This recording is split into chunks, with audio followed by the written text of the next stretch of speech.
Welcome everyone to ordinary meeting 4523 of Hunters Hill Council. Can I ask you all please to be upstanding? I'd like to acknowledge and show my respects to the traditional custodians of the land of elders past, present and emerging on which this meeting takes place. We have Reverend Michael Armstrong here to deliver the prayer. Thank you, Reverend. Today's the feast of St. Augustine of Hippo, who was a doctor of the church, and so I'm actually going to steal some of his words to start with. Breathe in me, O Holy Spirit, that my thoughts may all be holy. Act in me, O Holy Spirit, that my work too may be holy. Draw my heart, O Holy Spirit, I love but what is holy. Strengthen me, O Holy Spirit, to defend all that is holy. Guard me then, O Holy Spirit, that I always may be holy. As we gather in the presence of God, we acknowledge the traditional owners of this land, the Wallamata people. In your wisdom and love, Lord, you gave this land to them. As we continue to learn to live together on these ancestral lands, we pray for hearts that seek to be reconciled. We pray for our nation, for Anthony, our Prime Minister, Chris, our Premier, Kylie, our Federal Member, and Anthony, our State Member. We pray for our Council, for Zach, our Mayor, for Ross, Julia, Tatiana, Jim, Elizabeth and Richard, our councillors, for Mitchell, our General Manager, and for all the staff and volunteers. We pray upon this meeting a spirit of wisdom, generosity, and a willingness to work together for the common good of our municipality. Pray for your grace, that they may be diligent in what they do and honourable in all that they say, free from private interest or prejudice, and discharge the duties entrusted to them. Bless our community with a spirit of unity, compassion, and concern for one another. We give thanks, Lord God, that you are the one who brings mercy and wholeness. Comfort and heal, we pray, all who are in sorrow, need, sickness, or any other trouble this night. Give to those who care for them wisdom, patience, and gentleness. Give us, Lord, the will to use all our disposal to meet the needs of all in need, and the will to serve others as you served. We pray all this through the one who revealed the nature of a true servant heart, Jesus Christ our Lord. Amen. Please be seated. Thank you, Reverend Armstrong.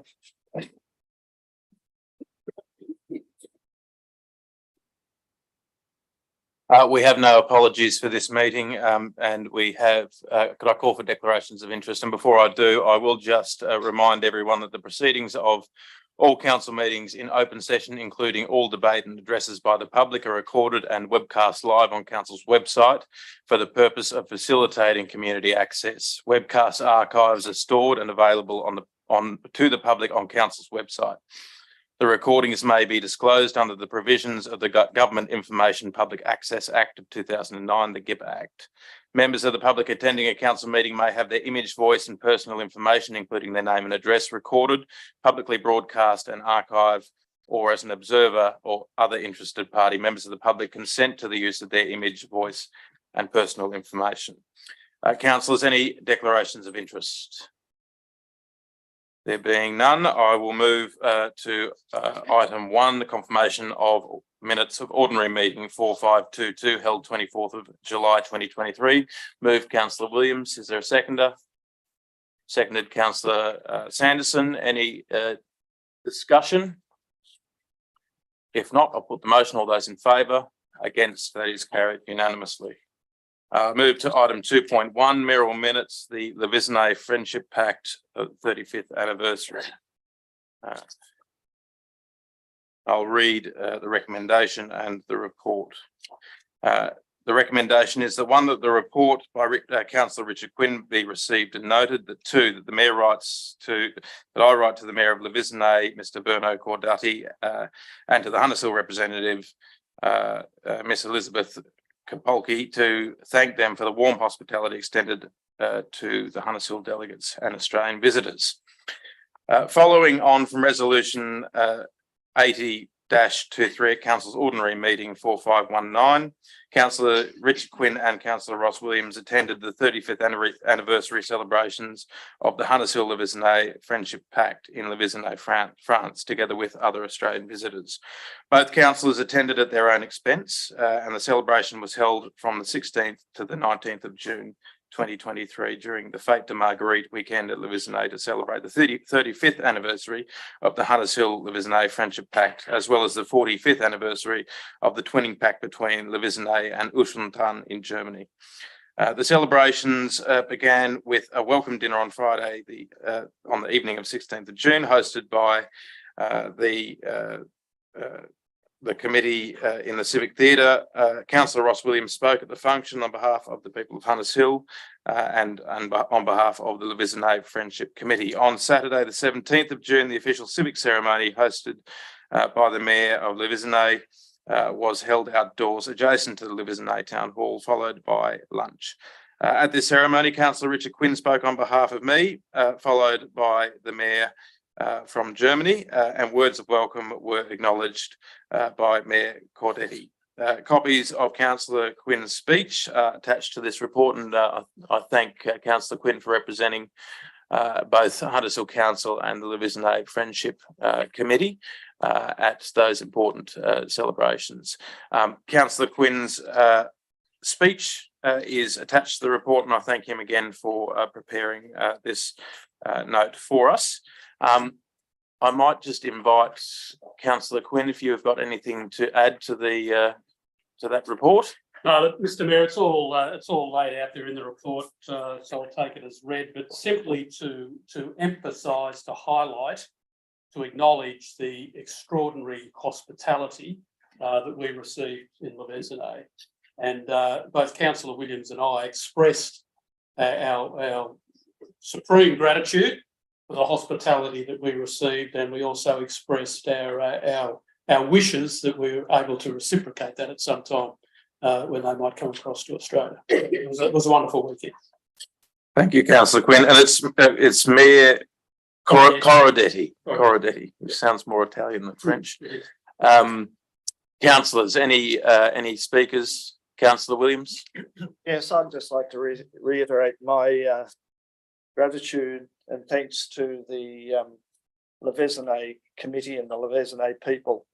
I've been there a few times now. I think it was the 5th time, and every time they welcome you with warm arms and friendship.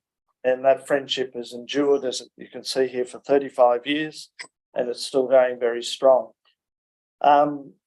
We should note also that the opportunity there is for Hunters Hill residents when they're travelling to Europe and to France to visit Le Visinay. I've just organised for a couple of Hunters Hillians to be hosted by the committee in Le Visinay when they arrive. So the generosity extends well beyond just students and councillors. They have a real commitment and intent to involve and engage with those from Hunters Hill, as well as their other 6 or 5 twinning organisations. So again, it was a great opportunity, and I appreciate the friendship and the support and given by both the committee and the community in Le Visinay. Thank you, Councillor Williams. If I had the opportunity to get over there, I think I'd be appreciating the food. Councillors, any further discussion on this mayoral minute?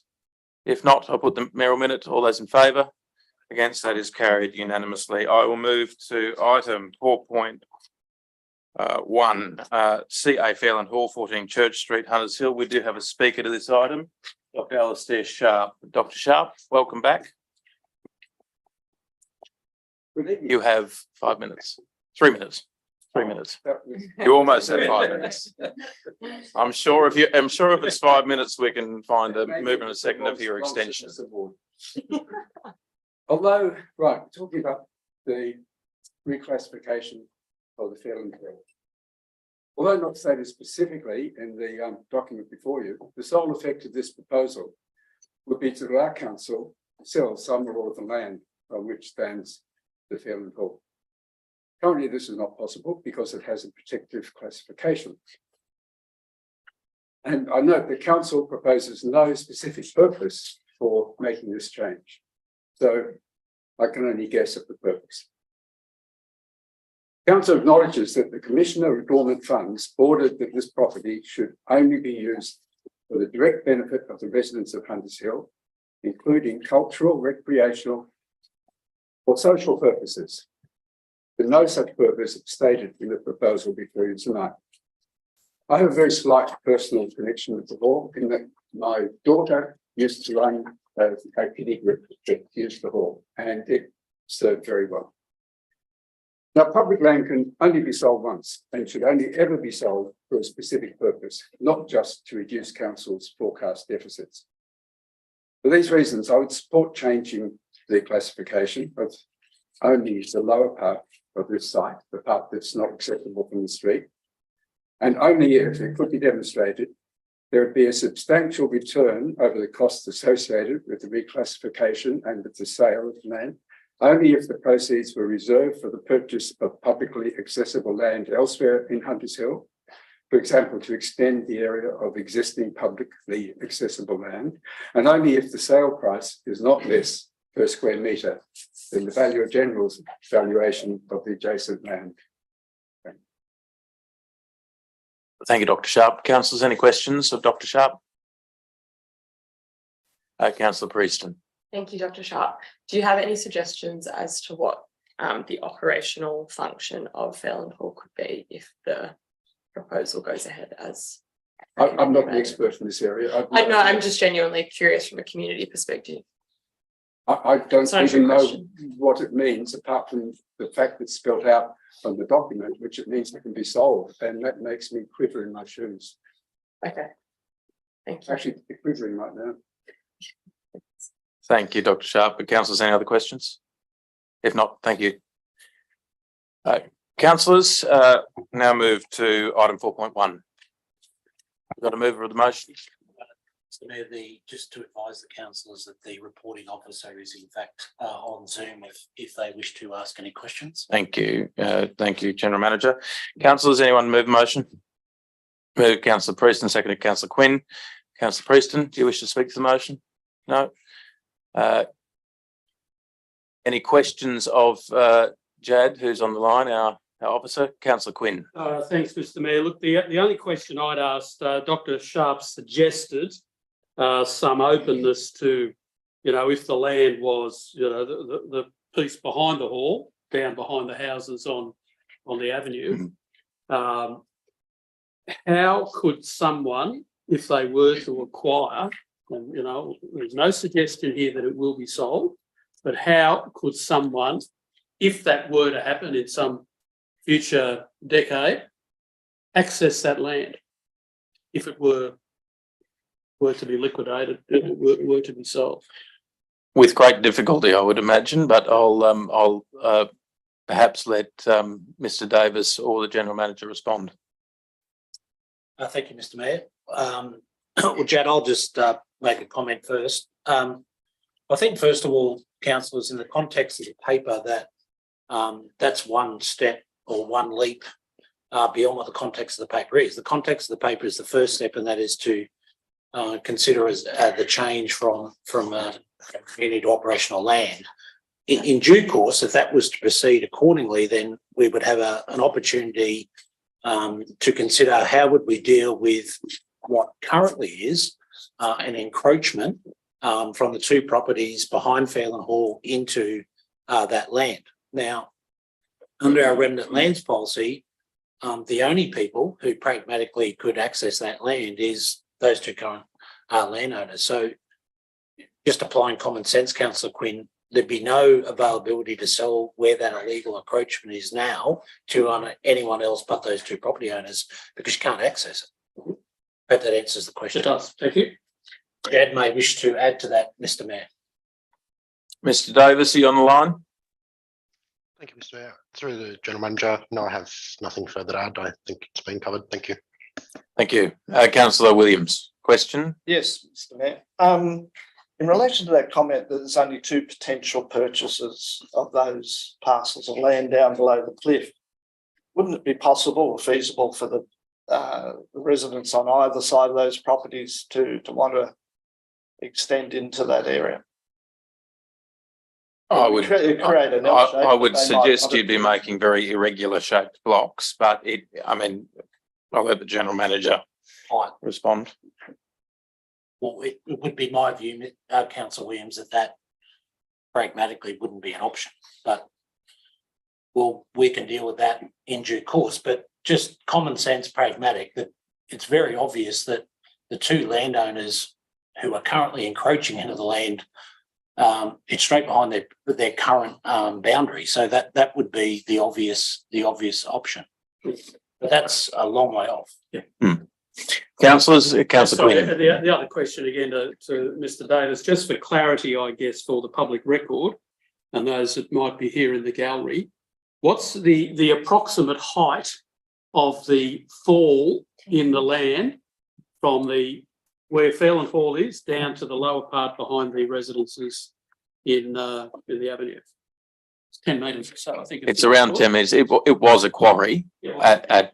At one time it was a quarry, so it is a sheer cliff. Yeah. Yeah. And councillors, I have, through you, Mr. Mayor, I have said this before, just for the avoidance of doubt, council currently does not have any access from the top of the property to the back of the property. So we are actually relying on those two current property owners to maintain, because we don't have any access. There was many years ago access from the top. If we were to construct an access, that would come at a very significant cost. Any speakers against the motion? I've got a Question, Councillor Sanderson? Yes, just on the areas that are given in the report. Total area of the land on which Fairland Hall sits is 1,258 square metres. I think the report refers to there being 650 square metres that are currently encroached upon, and that leaves a balance of 608 square metres. We have a bit of a problem there in terms of future potential subdivision, in that the minimum lot size area of that is 700 square metres. Has any consideration been given to that fact? General Manager? I'll let Mr. Davis answer that, Mr. Mayor, but I don't quite understand the question. I can safely say these are all things that we can assess at the time, Councillor Sanderson, but this report and what we're voting on does not go to the sale of land. It is a reclassification. So although I'll invite Mr. Davis to respond, if there is a paper brought to council at the time, all those things will have to be considered by the relevant staff. Mr. Davis, did you get the question from Councillor Sanderson? Thank you, Mr. Mayor. I did. Thank you, Councillor Sanderson, for your question. Through you, Mr. Mayor, as you've clarified, the purpose of the report is not for the sale of the land. However, it would be hypothetically possible to have a minimum lot size for the land that would be Fairland Hall, whether that goes to the line of the cliff or whether that extends a little bit either side of the cliff. There is also a transmission line down the side. It may still be possible to maintain the minimum lot size and then look at boundary adjustments if the property were to be able to be sold to the properties located at the back. Councillors, any other questions? Councillor Vergara. So the preamble and the question. So the land is subject to a trust. It's a condition of the trust that the land be used for cultural, recreational, social purposes. As it currently stands, we are in breach of the trust because we are not using the land for a cultural, recreational, social purpose. Correct. So the breach of the trust is the reason we're looking to reclassify the land. But I want to challenge that because I want to understand whether or not consideration was given to using that land just potentially as green space, so plant trees. Bushland Advisory Committee, we look at corridors. So was there any consideration given to whether or not we could just fence it plant trees and leave it. So very minimal access requirements for that type of use, and potentially social benefit for Hunters Hill. I'll put that to the general manager, but I would just say that we have a obligation to maintain land that we own and operate. And I don't know about you, but if land abutting the back of my house that I've had the enjoyment of, absent the knowledge that it's council owned, and it was fenced off and became forest, my expectation as a resident would be that council was to maintain that land. Yeah. And we don't have, yeah. It's not. Yeah. You understand what I'm saying? Like, it's not like you need to get people down there to fix equipment or pipes. Someone could abseil down once a month, once a quarter. I'm not quite sure we'll be sending people abseiling down. You'd actually have to construct some access, but I'll give the opportunity to the general manager to respond. Well, I'll refer to Jad here, the reporting officer, Mr. Mayor. But my initial reaction is, Councillor Vergara, that wouldn't have been considered. But I'll let Jad elaborate on that. Thank you, General Manager. Through the Mayor. Thank you, Councillor, for your question.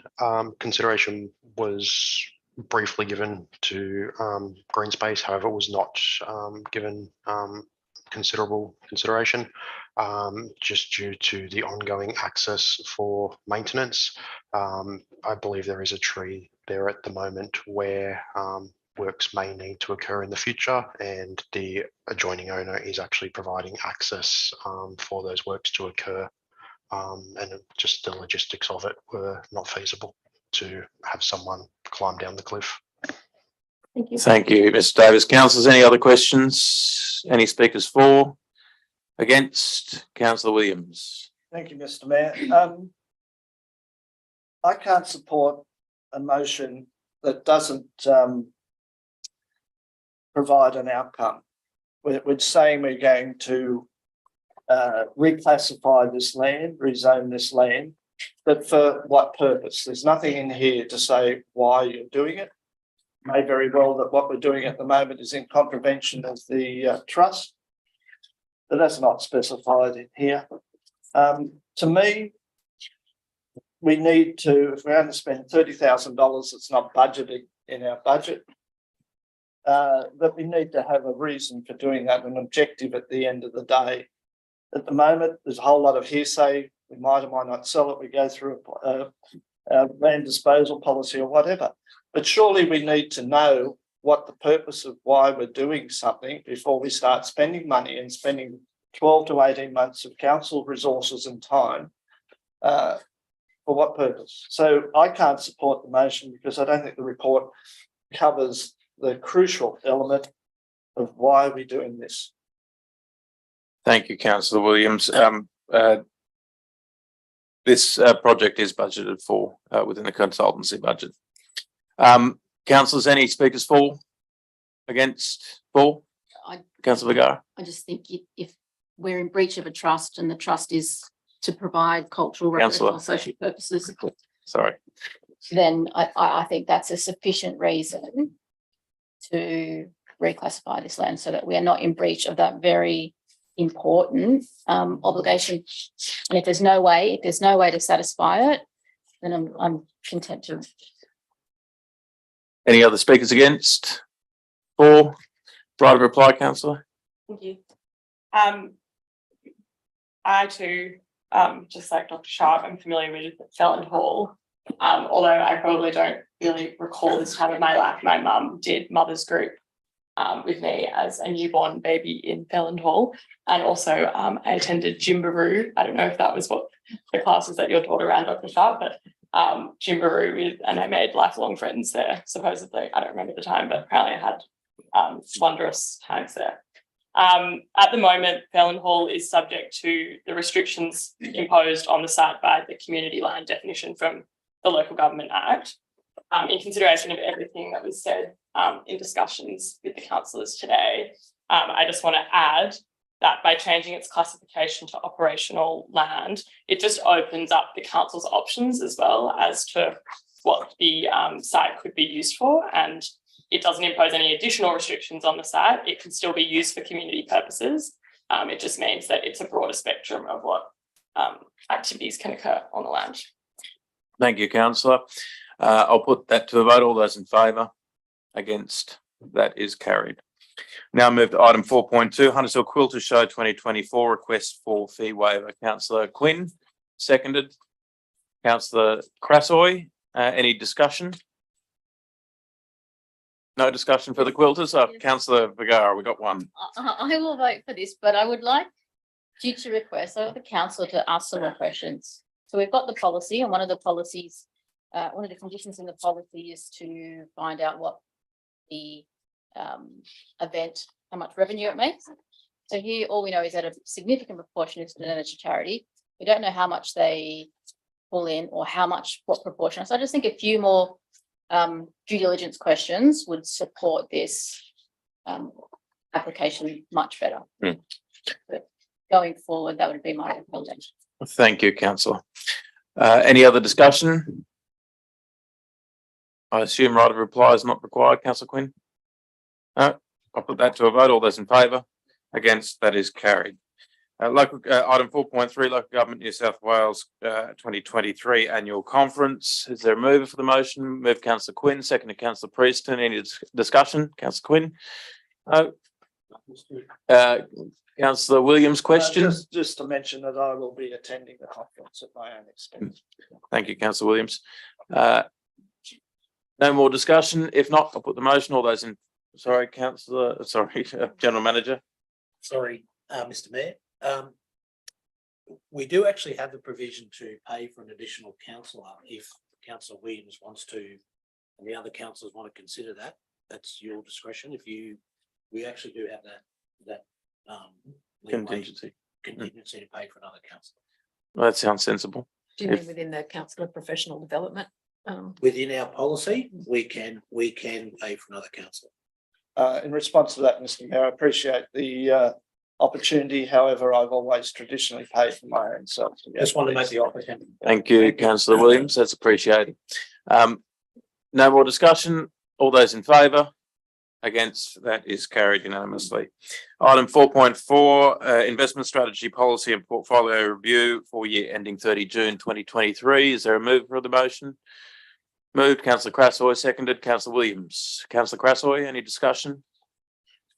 All that money. That's all I have to say. Any speakers against? For? Questions? This is becoming a dull meeting, councillors. If not, I'll put the motion. All those in favour? Against? That is carried unanimously. Mr. Mayor, Councillor Williams. We have speakers tonight, whether or not We do. Move those items forward. We can, yes. There's a motion on the floor to move items 7.1 and 7.2 forward, I assume, councillor Williams. Yes.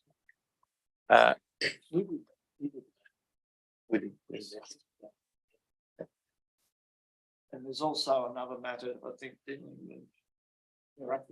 There's a speaker. Speaker 4 is in relation to the traffic committee, but it is going to be read by council officer. So there's a motion to move item 7.1 and 7.2 forward. Moved councillor Williams, seconded councillor Quinn. All those in favour? Against? That is carried. Now move to item 7.1. Response to councillor request from councillor Jim Sanderson on page 190 of your booklets. We have a number of speakers to this item. The first is Mrs. Heather Armstrong. Welcome back, Ms. Armstrong. You have 3 minutes. Thank you very much, Mayor. Council have not responded to a letter from me and from Mr. Richard Wilcock, dated the 4th of August 2023, and emailed on that date. The letter goes to the heart of the legality of Montefiore's planning proposal to rezone its land as infrastructure and points out several reasons why this cannot be done. The agenda for its meeting on 28th of August for this item states that it is your council's meeting. It is complying with its code of meeting practice, dealing with questions on notice.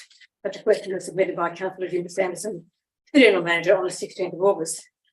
Councillor Sanderson's question with notice does not absolve Council from responding in a timely way to correspondence, particularly correspondence with ratepayers on current issues and pressing deadlines. Instead, Council will respond at the meeting.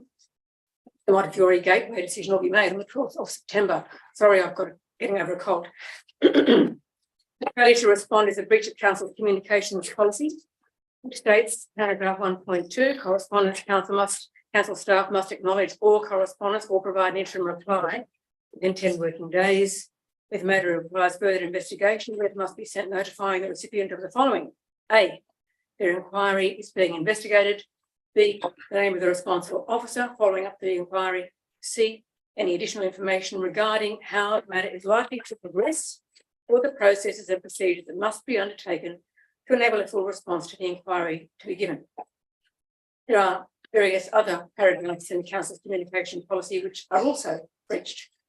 Paragraph 2, access to information, paragraph 2.1.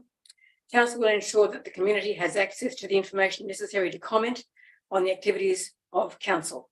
Council will continue to deliver information on the activities of Council even when there is no legal requirement to do so. 2.2. Council will provide information on Council affairs through dot points several. This one, providing public access to a variety of Council documents and Council records in accordance with Council's access to information policy, keeping individuals and interested groups up to date on the progress of projects they are interested in, hosting information givings and public issues that directly affect the community. Paragraph 3.1, Huntersville Council is committed to understanding the needs and expectations of the community, recognises that community consultation is important to the Council decision-making process. I won't go on, but it's clear that not only is this communications policy breached, it's breached in a very grievous way because this fundamental question is not going to be answered until the very night the decision is being made by Council as to whether or not this matter goes to the Gateway, that is 12th of September. In other words, information is being withheld from myself, Mr. Quinn, not Richard Quinn, the other Richard Wilcock, in relation to the subject of the matter of the letter, which is, should this planning proposal be allowed to go to the Gateway? We say no. We say Council should reject it. So this is an ambush. Councillor, Mrs. Armstrong, you finished your remarks? No, not quite. No? Extended you. Motion to extend. Motion to extend, moved Councillor Preston, seconded Councillor Sanderson. All those in favour, against, that is carried. You may continue, Mrs. Armstrong. Oh, thank you, Mr. Mayor. What really concerns me is that this failure to communicate is emblematic of Council's dealings and of a general lack of transparency and fair dealing, which has been noticeable over the last year. There have been several late agenda items during meetings this year, meetings on 27 February, 27 March, 26 June, late agenda items. There were late agenda items last year as well, but there has been nothing in the previous years. There are no late agenda items for meetings in previous years. Why is it that Council is now putting these important topics onto its website at 6 o'clock on a Friday night before a meeting? This kind of ambush of us citizens who want to speak, who need to speak. You need to hear us. Your communications policy says so. Why is it that this information is being withheld until the last possible minute, namely the night on which the decision is being made to send this matter to the Gateway or not? Frankly, it is not good enough. I want to know why. Why is this happening? Are there insufficient staff? Staff haven't got enough resources. What's the problem? Is there a deliberate policy of keeping information away from the public? Because that's what it looks like. Thank you. Thank you, Mrs. Armstrong. I just on that breach, you're saying that you sent a letter on the 4th of August to Council. Yes. That wasn't responded to. Yes. General Manager, is that the case? Thank you, Mr. Mayor. Well, probably, first of all, thanks, Ms. Armstrong, for your feedback. There's a lot of claims and questions within your statement. So first of all, I probably will respond in two parts. So in regards to your email to Council on the 4th of August, and Mr. Wilcox as well, our Director of Town Planning responded to you on Tuesday, the 8th of August, acknowledging receipt of your correspondence, and that currently council, as you would be aware, is continuing to do a detailed assessment and review of the planning proposal. Later that day on the 8th of August at 6:11, you've responded to the Director of Town Planning saying that you've received his response and that it was good for our Director to be back on deck after illness. So we actually did respond to your letter on the 4th. Secondly, that's here in an email. It's your email to our Director of Town Planning. And then secondly, which I will just assume, is that the reason why we haven't responded to your opinions within that correspondence is that quite rightly, we will take legal advice on your statements that have been made within that correspondence, and we'll report that back to councillors. That's due process, and all of those papers will be released as per our requirements in the lead up to a council meeting, which generally goes on our website on a Thursday. Councillors, any other questions of Mrs. Armstrong? May I respond? May I respond? No. Councillors, any other questions? Councillor Sanderson? Ms. Armstrong, would you be satisfied if there was a progressive release of information as it became available?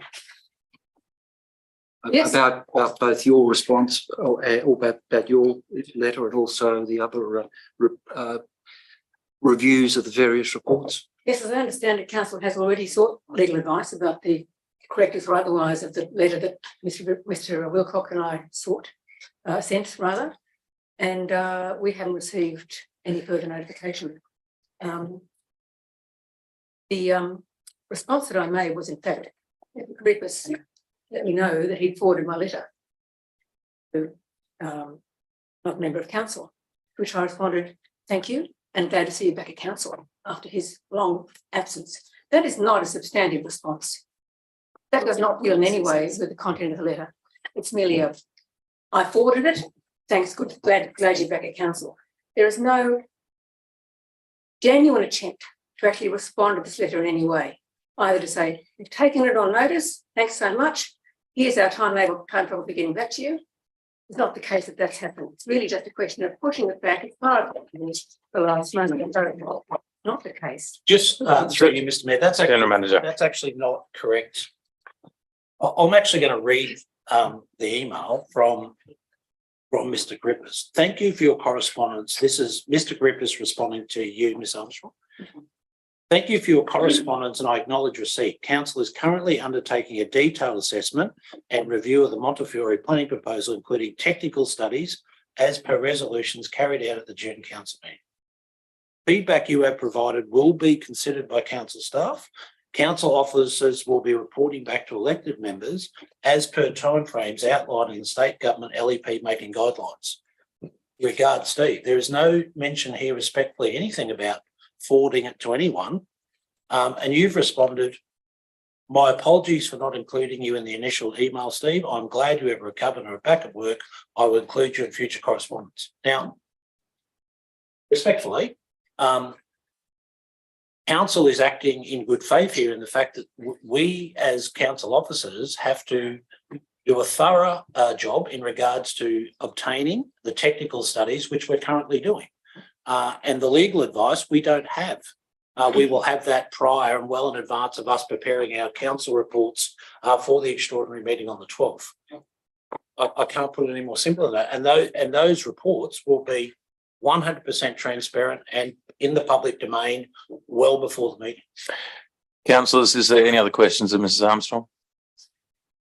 If not, Councillor Priest. Thanks, Dr. Armstrong. Are you satisfied with the response tonight?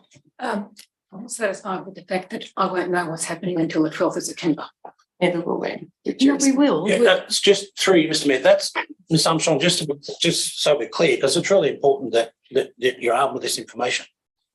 It won't be on the 12th. As per standard procedures, the council business papers and all the information will be released before the 12th. as in the previous week, as per a normal meeting cycle. Councillors, any further questions? Councillor Sanderson. Not of Ms Armstrong, but through you, Mr Mayor, of the General Manager, can we be sure that the business paper with all of this material available with the required notice before this meeting? That's certainly the intention, Councillor Sanderson, yes. Yeah, so Ca- the intention. Yes, thank you. Councillors, any other questions of Ms Armstrong? Sorry, Councillor Vergara, is this a question of It's Ms a question. Ms Armstrong? Yes, of Yes, Ms. yes. Armstrong. So you see, in light of the email that the General Manager read out, which acknowledges receipt, acknowledges receipt of your correspondence, and then indicates that it requires further investigation by a detailed assessment, including technical reports, and indicates the name of the person responsible, and it tells you how the matter is likely to progress. In light of that, do you withdraw the suggestion that the communication is emblematic of a general lack of transparency and fair dealing? Truth is, I'd forgotten about that particular email because it didn't have any substantive content that I could relate to. What I'm looking for is content. But your statement is about the failure to comply with that policy. I'm wondering if Yes, you true it withdraw is, that. and I apologise for that omission, but I had a look at that email and withdraw that remark in relation to the fact that there wasn't any response. There has been a response. I understand. In my respectful submission, this kind of response, this formulaic response, is inadequate when this matter is of such significance to the whole municipality. So I'm told the response to Councillor Sanderson's question on notice is that the comments expressed by Ms Armstrong and Mr Wilcock in the letter of 4 August 2023, apologies, will be addressed within the council report for the scheduled extraordinary meeting on 12 September 2023. Well, the question is, of course, when do we get access to that report? Probably not until the Friday before. So it's this consistent last minute nature of information being provided, contrary to the communication policy, which is in advance, fair dealing, what's public meetings, be nice, keep everybody informed. It's not happening, just not that way. So it's still a situation where to a large extent being kept in the dark and to a last possible minute. So whether that's because, as I say, you haven't got enough staff or you haven't got enough money or whatever it is, I don't know. But it's emblematic, as I said, of council's communications. That's a great concern. Councillors, any other questions of Ms Armstrong? If not, thank you, Ms Armstrong. There is another speaker for this item, Mr Richard Wilcock. Thank you, Mayor. Thank you, Richard. You have 3 minutes. Thank you. I'll do my best to use that and maybe a little bit more. Thank you, councillors. I wish to express my concerns about two matters. I think our council has a problem with transparency, and I think our council has a problem with governance. On the 12th of May this year, I issued a GIPA application to our council for public access to information. You may or may not be aware of that, my application. Our council waited 59 days. The maximum period is 60 days. 59 days within which to respond. And in fact, its response was inadequate, which it has since acknowledged. It hasn't moved to correct it. It's waited another 48 days and provided nothing further. Our council appears to have a problem with transparency. I have initiated an external review of our council's actions and the reasons for this. You may or may not be aware of that, but they should be matters of concern to this council. In the period between my GIPA application, but before responding to it, council uploaded 1,056 pages to the website and took the gateway proposal to the LPP. Council sought at that time LPP's recommendation that it proceed to gateway. So I'm interested to hear a response to the previous speaker that we need to do careful due diligence and review and assess the material. Not at that stage, it appeared, because council's paper, and you can go back and read it, councillors, asked the LPP to recommend to you that it proceed to gateway. The LPP quite sensibly rejected that proposal. It also made another recommendation that the council improve and undertake some public consultation. That recommendation was consistent with the resolution that you took in this room in November of last year.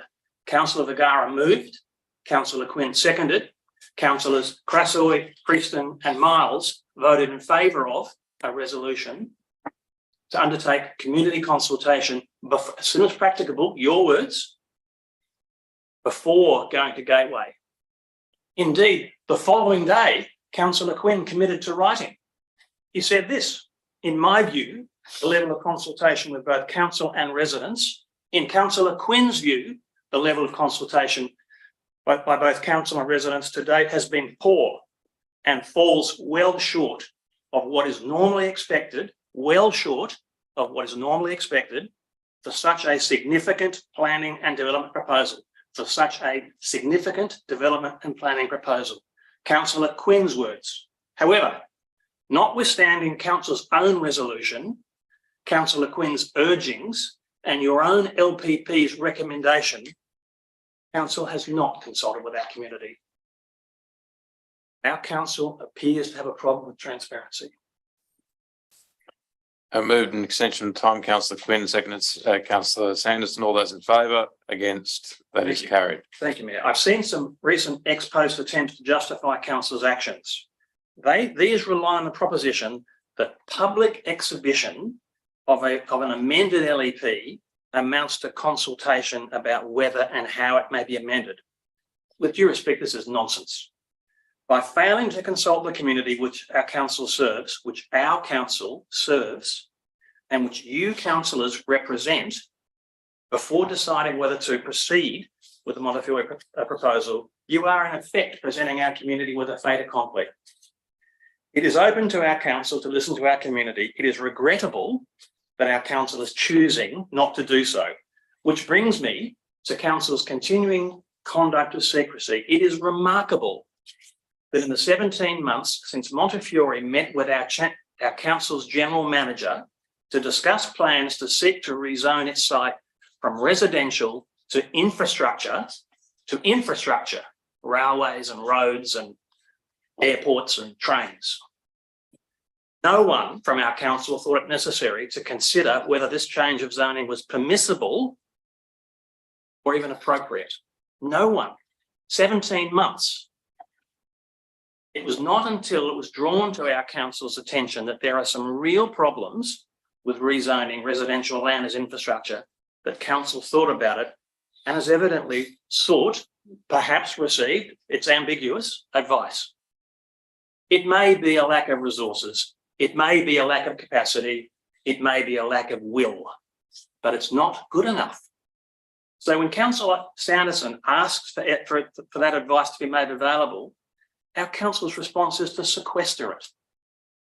We've waited 17 months and we're still getting advice about this very significant planning proposal, Councillor Quinn's words. We'll give it to you between now and the meeting at some stage when we consider it. Our council appears to have a problem with transparency. Which brings me to my final point, which seems to me to be a problem with our council's governance. Whatever the explanation for our council's failure to consider whether rezoning residential land as infrastructure before it received the opinion letter that it says it is not. Recall, our council went to the LPP and said, we support this. It's quite remarkable that our council is not sharing its thinking with the community. To properly discharge your duties, our council needs to provide you with any and all relevant information which it holds and allow you adequate time to consider it. Our council has evidently decided that you will receive whatever information it considers necessary at the time that you're being asked to consider this very significant planning proposal. Extension of time, Councillor Williams, seconded Councillor Quinn. All those in favour? Against? That is carried. Thank you, councillors. This seems at odds with what I would consider to be a reasonable standard of governance. It's also at odds with your code of conduct. 8.2, the general manager must provide councillors with the information necessary to effectively discharge their official functions. Must.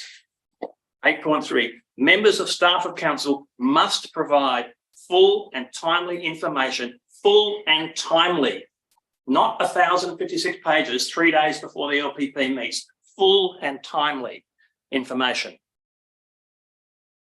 to enable them to exercise their official functions and in accordance with council procedures. Our council appears to have a problem with its governance.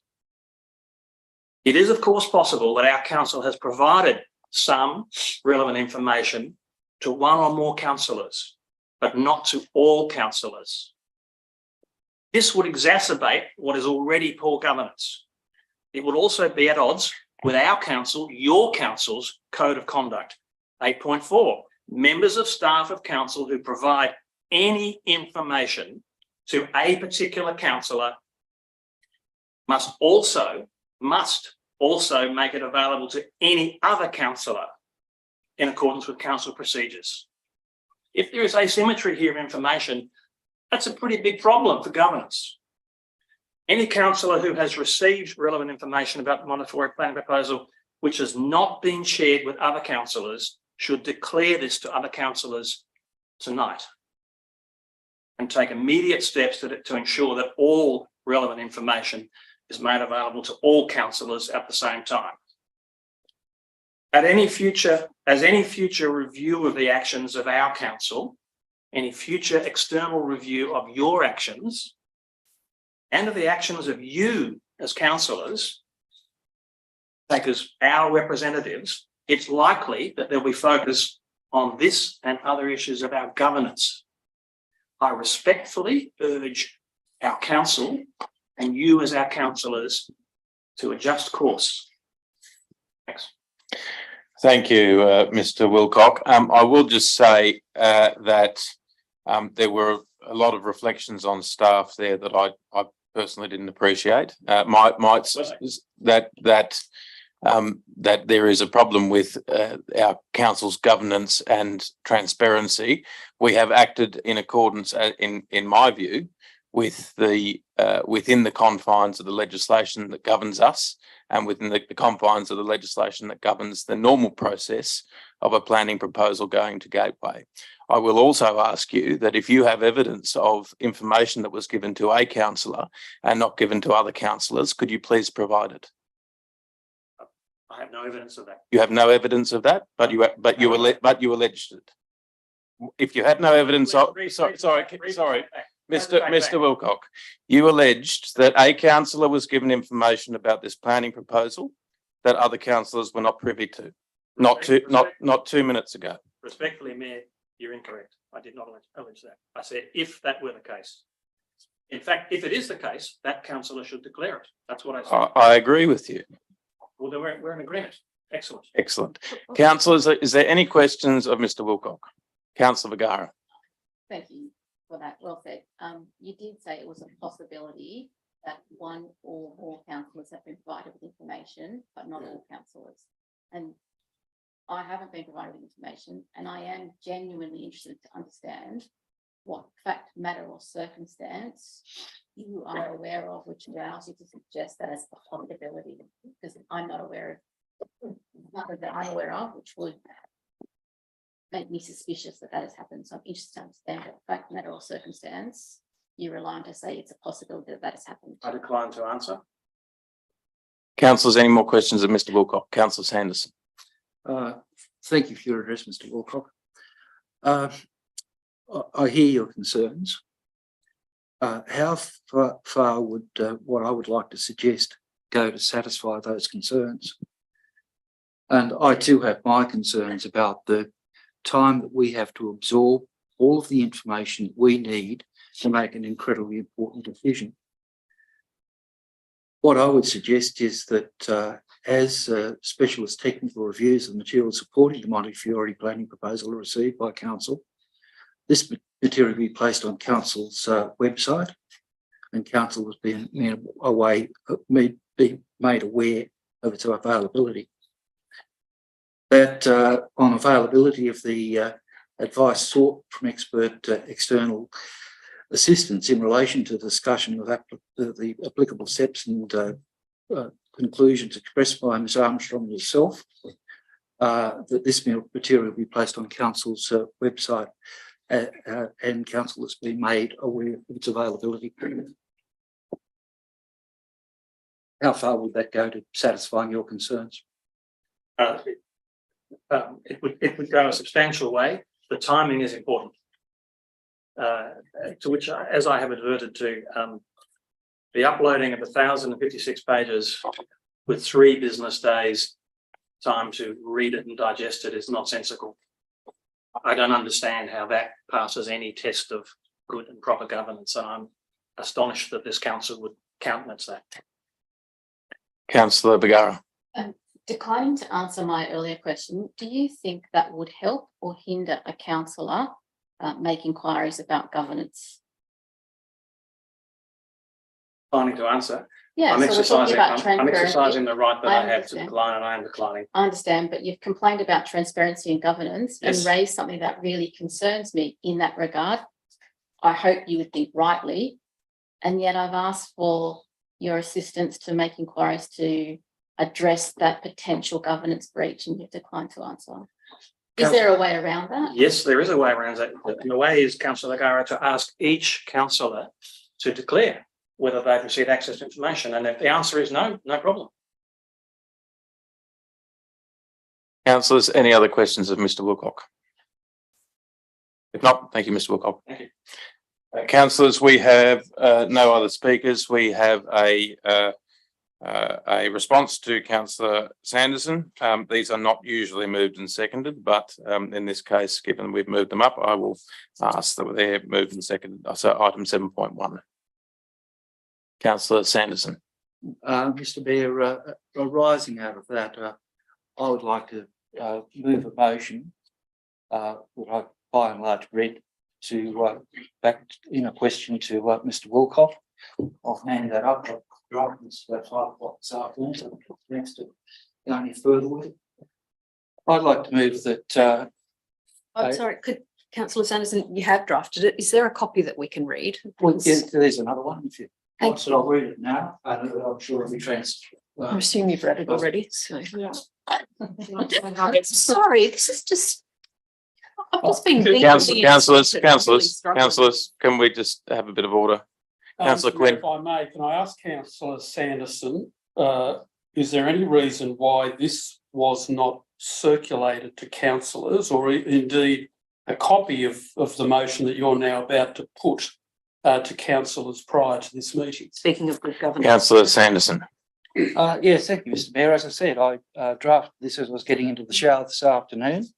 I had various other things I had to do. I've printed 3 copies. I probably should have printed more in reflection, but I mean, if it's going to be moved, I presume it'll be put on the screen, and I apologise for the small delay that will cause. But I would still like to put the motion. Councillor, could you put the motion that you're intending to put, please? Yes, Mr. Mayor.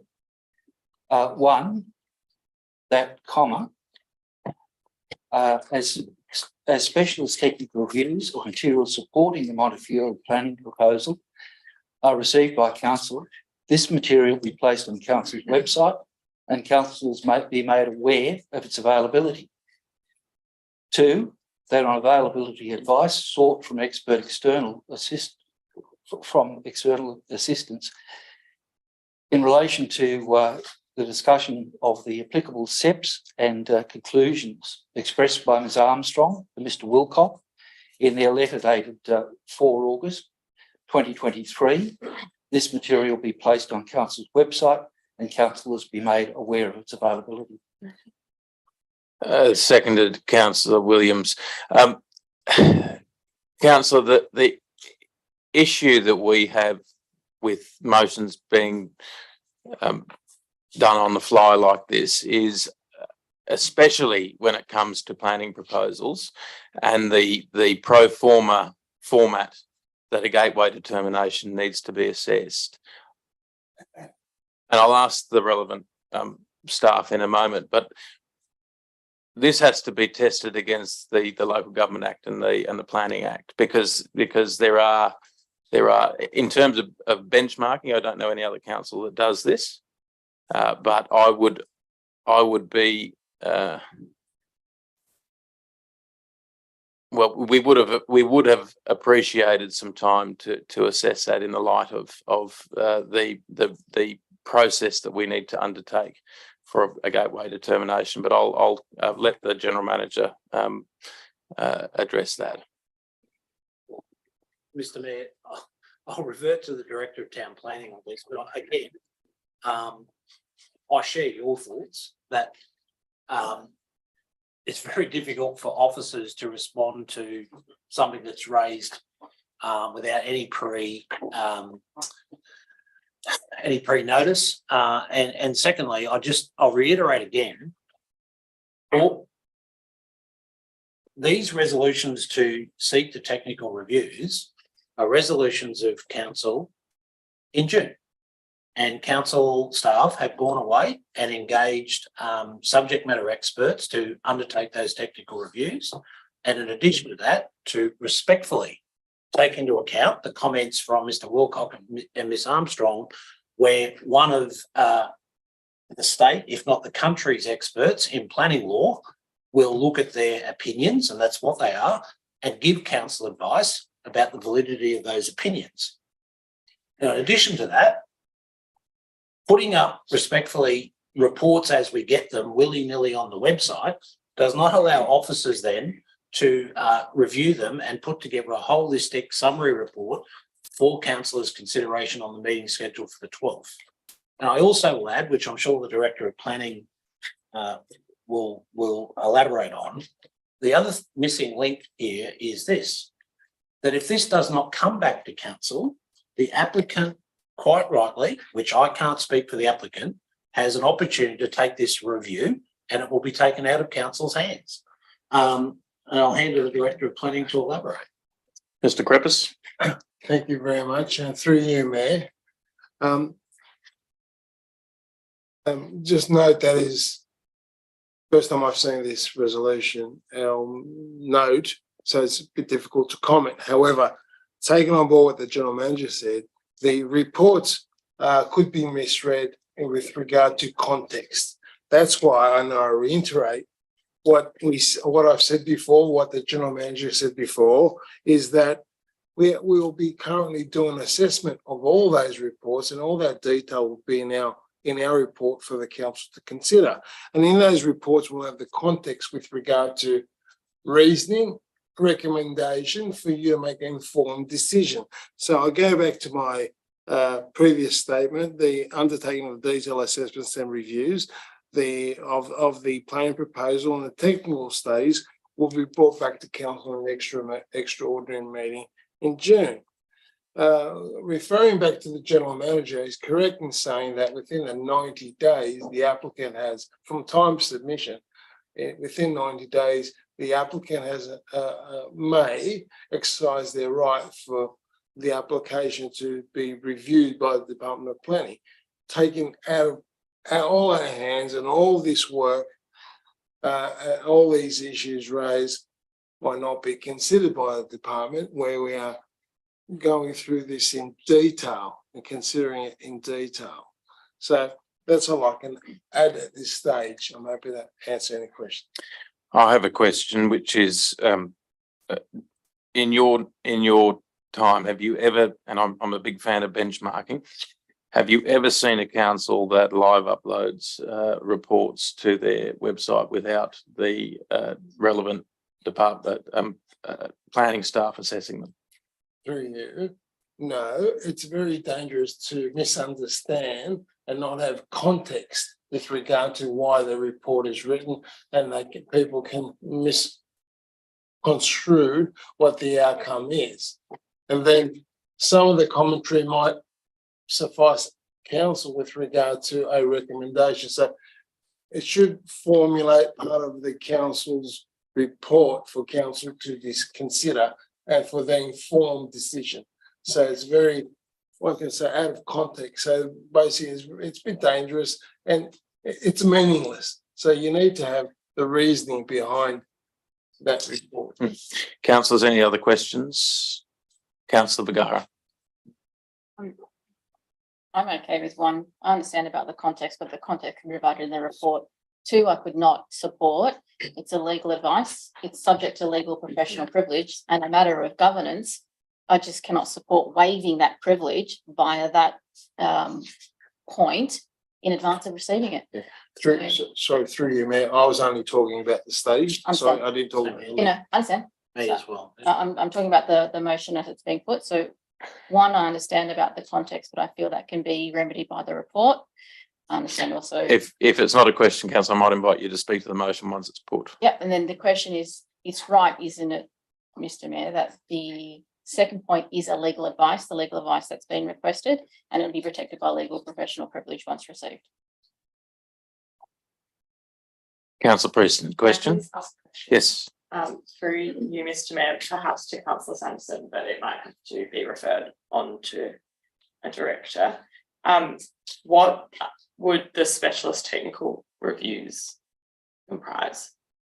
Councillor Sanderson. They're referred to in the material. That That's material that we've asked to have prepared.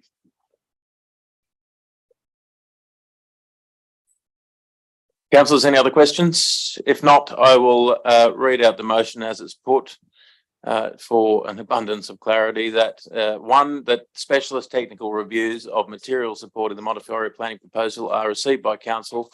This material will be placed on the council's website and councillors be made aware of its availability. That 2, that on the availability of advice sought from expert external assistance in relation to the discussion of the applicable steps and conclusions expressed by Mrs. Armstrong and Mr. Wilcock in their letter dated 4 August 2023. This material will be placed on council's website and councillors be made aware of its availability.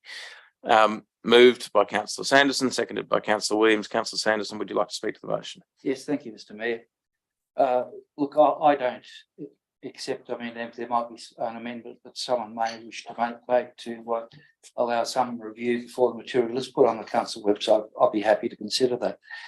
However, I'm gravely concerned that the volume of material we're going to have before us to make what is an incredibly important decision. And, you know, we've had the experience of, as Ms. Armstrong and Mr. Wilcock referred to, receiving late reports in order to make earlier decisions on the matter. Even if all of the material is prepared in an organised way, 5 days before we have to make a decision or whatever it be, I'm not confident that I'll be properly informed to be able to make that decision.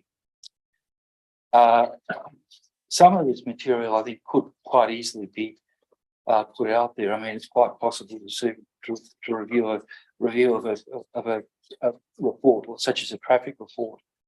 That's an issue that can be separated from all the others, and I don't think it would lack from there being any lack of context.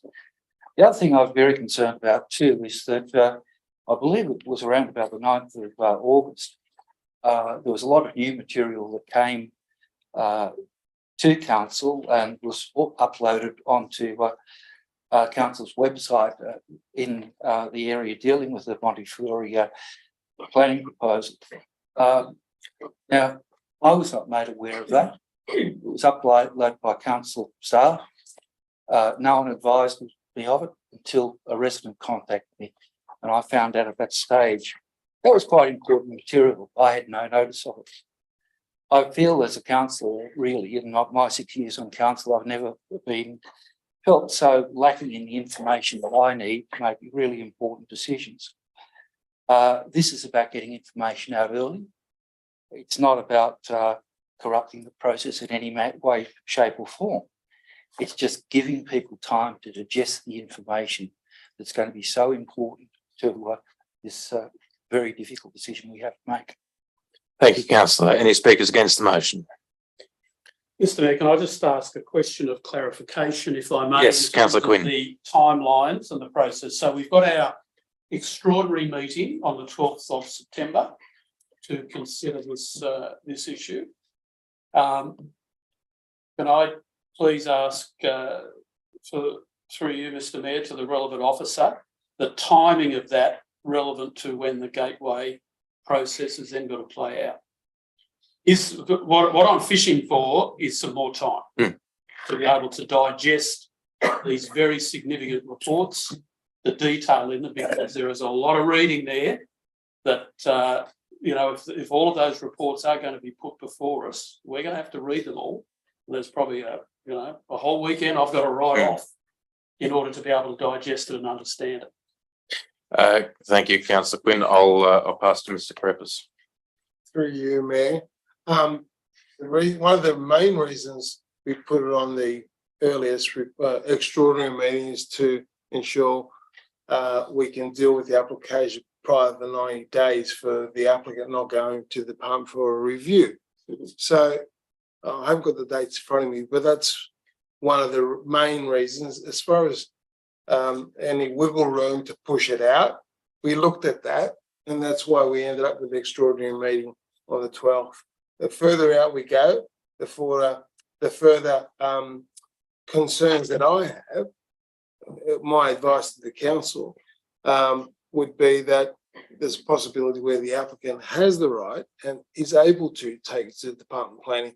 We lose all those, we lose control of the proposal where we have a bit of control with it now, and we can impose our important planning thoughts on it. That's so. Is there wiggle room? I don't believe so. That's why we put it on there. And the other issue is that it's on their website and it says it's going to run out of time for review, so that the applicant can see that very clearly, if you know what I mean. Therefore, they'll exercise their right.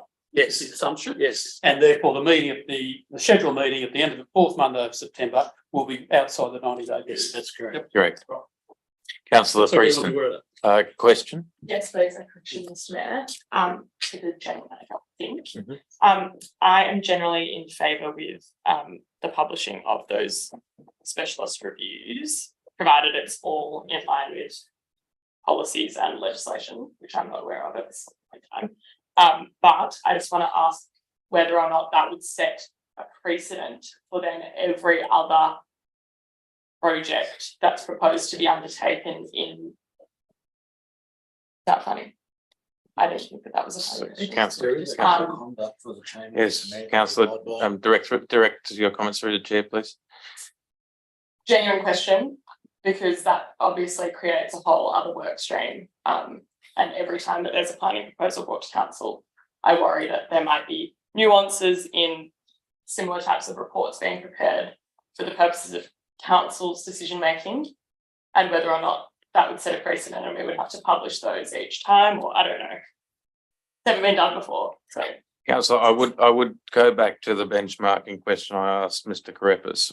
I don't know of a council that does live releases of documents in the way that this motion would give effect to, and I would imagine that if you did it for this applicant, you would have to do it for all applicants, because that would be the level playing field that you have to play on when you're dealing with something as sensitive as a planning proposal.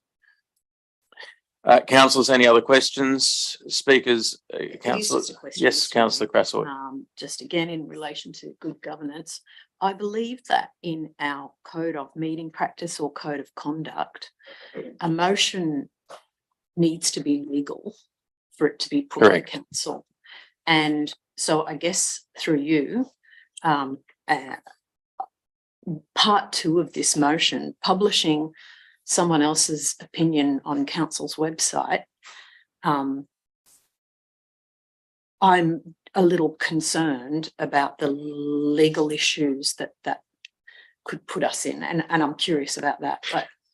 But again, councillors, it's when these motions come up this late, it is difficult to make judgment calls on that. But I'll refer to the general manager. I'd hate to take the question on that as Councillor Craswell. I can't answer that this evening. But I'll reiterate what the Mayor said. I can't recall and I'm very happy to be stood corrected, where councils have a practice of uploading technical studies as they're received. They are always brought together to be given context, as alluded to by the director, in a formal council business paper. Councillors, any other Sorry, speakers? question, Councillor if I may. Quinn. Conscious of that, and I very much agree with that, because you need to see the whole package, the whole context. Is there, and this is probably a question to the director, Mr. Mayor, we're getting pretty tight here with time. Is there any way that we can have this package of information in advance of what would be the normal time prior to a council meeting? In other words, before the Thursday, even a week ahead. Is that going to be possible? Is it realistically possible? General Manager and Director. I'll let the director add to this, but how I would initially respond, Councillor Quinn, is that the complexity of some of these studies take time. So the people that we've commissioned, we've actually given them quite tight deadlines. I'm more than happy to work with the director to do everything in our power to release those reports, including the summary report, as early as possible. I can't give an answer on that tonight because we haven't actually seen the technical studies yet. We're still waiting for them to come in. So I'm flying a little bit blind in response to that question, but in good faith, if we're in a position to release the business papers earlier than what would be a normal cycle, then we would do that. Councillor, Sorry, Mayor, can I just add through Mr. you, Griffiths. Mayor, exactly what the General Manager said. There's 10 reports. There's 10 reports. No, I get it. We're going to be burning the midnight oil to prepare that report. Yeah, yes. Excuse me. There is a code of conduct. I'm feeling that the staff are not being respected here this evening. I will remind members of the gallery that there is a code of conduct, and to please give consideration to that when interacting, probably when you shouldn't be interacting, or giving the proper the staff the time that they're due to answer questions of councillors and the General Manager. Sorry, Mr. Griffiths. Just to add quickly, reiterate what the General Manager said. We'll review that for you, and I understand the issue, and there's a lot of work to be done. Thank you. Councillors, any other speakers against the motion? For the motion? Councillor Williams. Thank you, Mr. Mayor.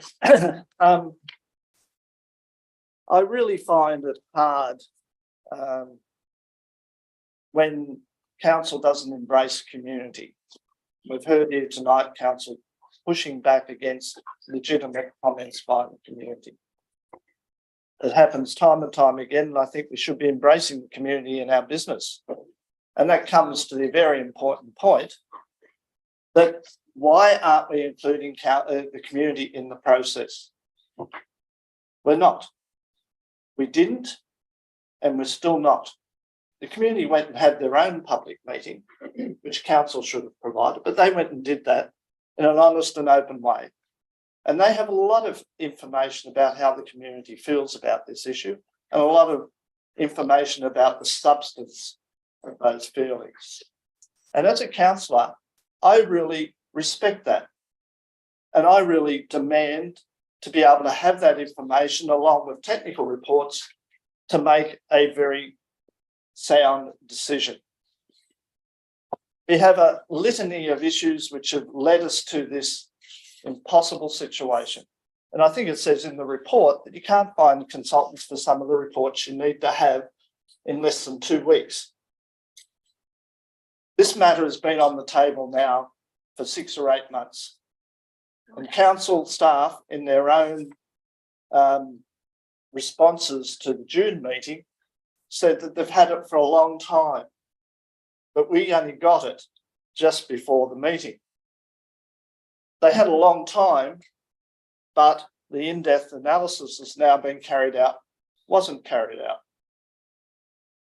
The local planning panel, as it has on several occasions now, has commented on council's not providing the in-depth information they need to make their decisions.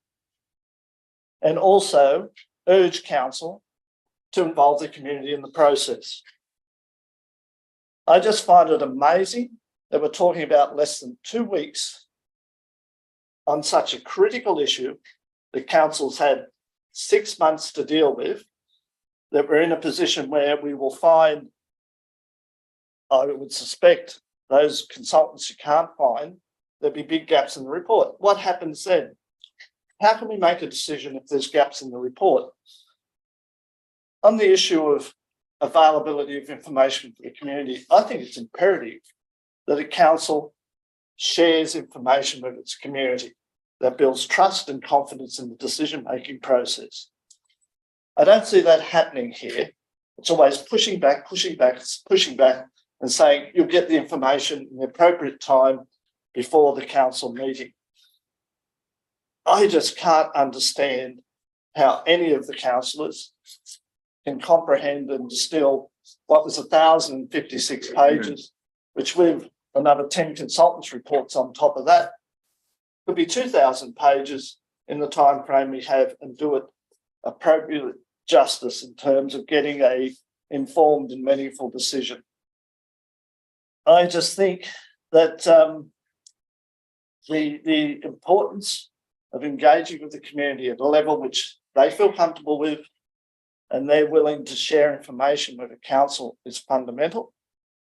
I disagree that consultants' reports shouldn't be made available to the community. Community again needs to trust and have confidence in council. And it can only do that if it can see the information that council bases its decisions on. Councillor Williams, I don't think anyone's suggesting that the reports are not released. I think that what is being suggested is that they get given the context that they are due by the staff. But please continue. Okay.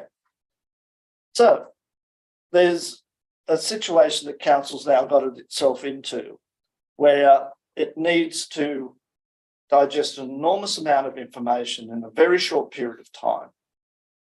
At the same time, maintain trust and confidence in the community, which we've heard tonight, and I heard at the public meeting the other day, is very much lacking in our community. And it's been time and time again that we've fallen short of what I believe to be the expectations and goal of our community. So I support Councillor Sanderson's motion, and I'm always interested to hear what the community has to say on issues such as important as this. This has ramifications not only for the location, but also can be a precedent elsewhere. It does provide a scenario where it may not be a legal process. And I would have thought council should have been able to address that quickly and provide that information up front. It also comes down to the point in this motion, point 2, the advice doesn't have to be legal. I would have thought any town planner would be able to tell us what the importance of infrastructure versus the housing set and whether or not this complies to it. So I think we've fallen short on all the hurdles of fairness and inclusion of our community in this process. I feel aggrieved as a councillor. I don't get the information in a timely and fashion to give me the chance to do the work that I have to do. So I can't, well, I do support the motion, and I urge council to get more engaged with its community. Thank you, councillor. Just before you do, councillor Quinn, I will clarify that the council staff have had 2 months following the recommendations of the local planning panel to compile and get all these technical reports together. It is a very significant piece of work. They are doing their very best to get it to us in a timely way. But when you have 10 technical studies and context to put together, they're doing their best. And I very much believe that, and I think that the work that goes into these sorts of things is significant, and I think that we shouldn't be underestimating nor casting aspersions about the motivations of the staff. Councillor Quinn, Yes, Mr Mayor, a question if I may to Councillor Sanderson. This motion that you've put before us tonight, was any other councillor or person made aware of the substance of your motion prior to this meeting? Yes, I sent a copy briefly to Councillor Williams at short notice. As I said, I was getting in the shower at about the time I put it. I had to know I was having it. Shouldn't have been much fun, but I didn't have a second. Can I ask Councillor what time that was? I think it was 5 thereabouts. We was in the shower. Can I ask Councillor why you chose not to circulate that to all councillors? Well, it seemed a little point if I didn't have a second. Councillors, any other speakers against the motion, for the motion? Right to reply, Councillor Sanderson. Thank you, Mr Mayor. I'll take everyone back to our June meeting. At that meeting, Councillor Williams and I put a motion that we have a full review of all material. There seemed to be a lot of regurgitation of material that we Montefiore presented in the reports that we had. Unfortunately, that motion was only supported by Councillor Crasso and was lost 4-3.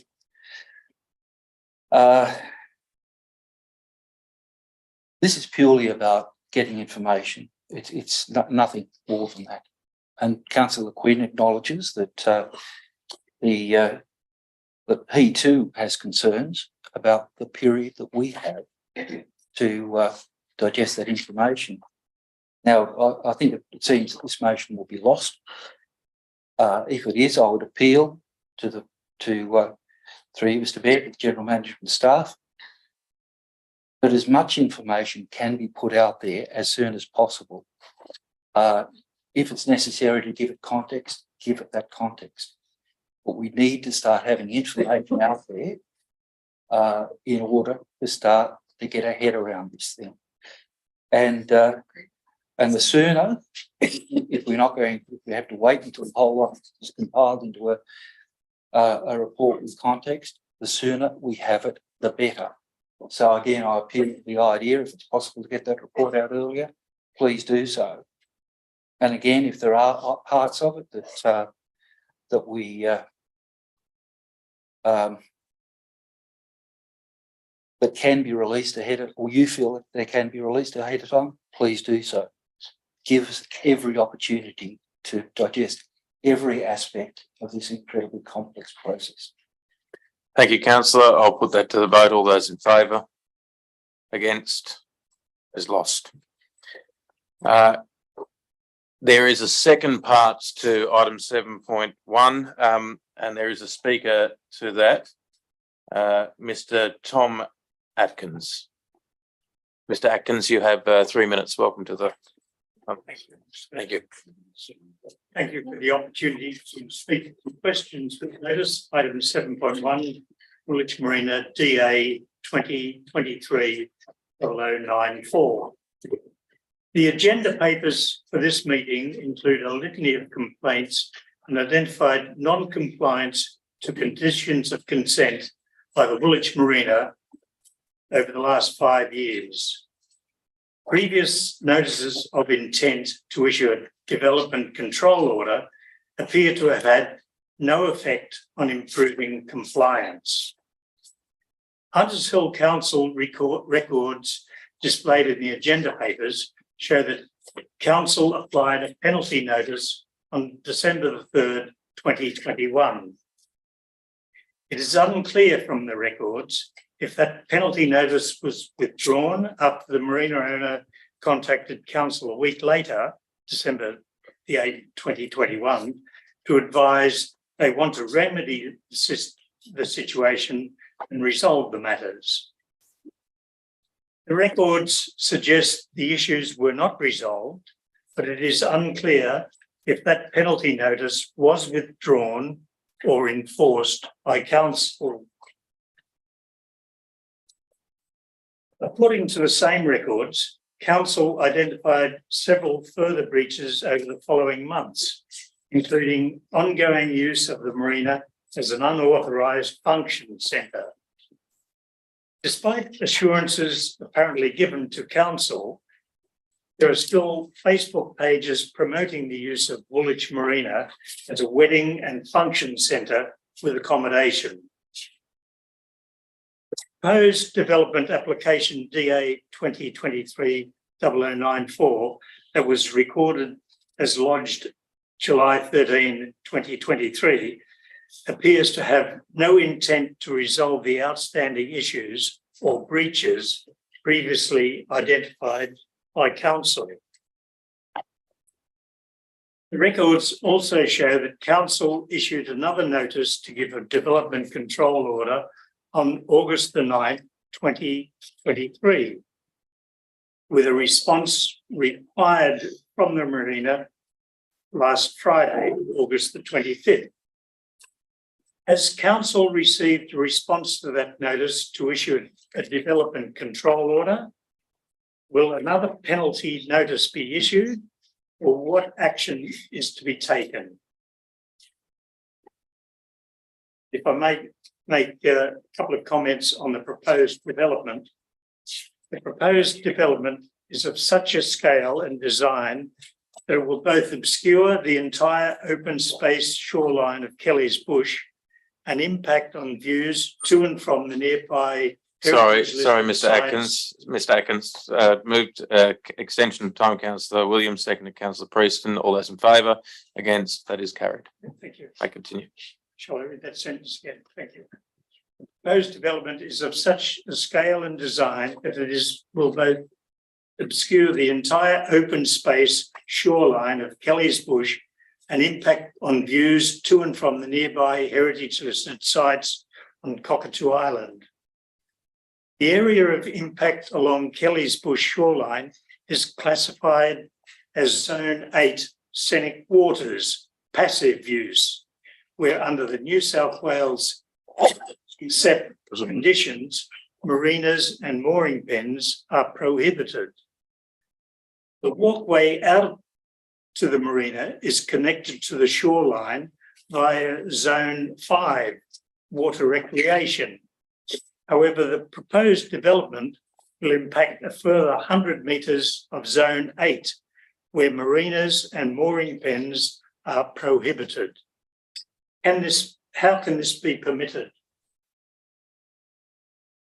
And contrary to submissions supporting the DA, Circa Spirit, the 76-foot motor cruiser berthed at the Woolwich Marina, is still being promoted as a party boat. Approximately 20 people embarked Circa Spirit and departed from the marina tonight, about 4:15, in contravention of the liquor licence being granted on that particular vessel. You finished, Mr. Atkins? Councillors, any questions of Mr. Atkins? Councillor Sanderson. Yes, thanks, Mr. Atkinson.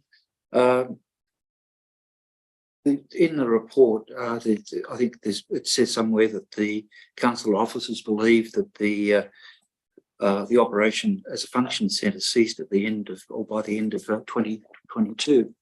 Is that right, or has there been other functions going on there since that time?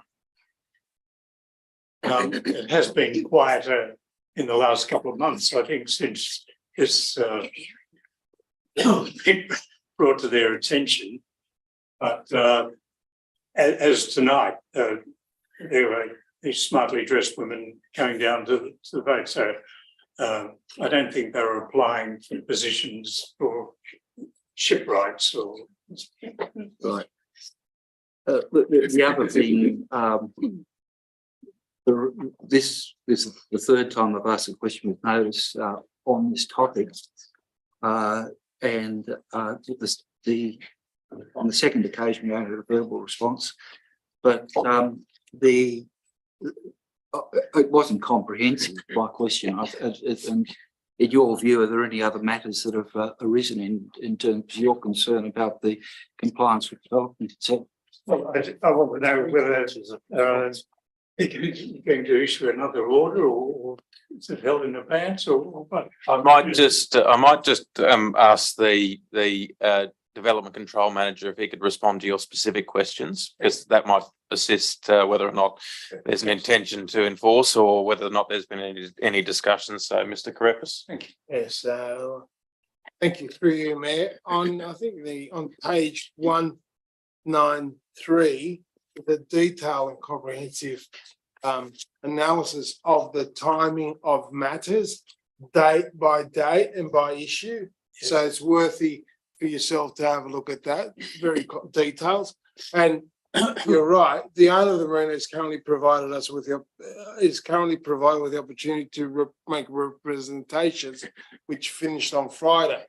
We have to give everyone or anyone the procedural fairness. So we will be considering their representations and will consider prior to any determination of the development control order or any other issues going forward. So it's really in abeyance at the moment until we review those issues. And one of those tests are what environmental harm, planning wise, would this matter have? And that's one of the technical issues and consideration we have to take on board. So at the moment, I can't say whether or not another order will be issued, because we need to give them procedural fairness with regard to their representations.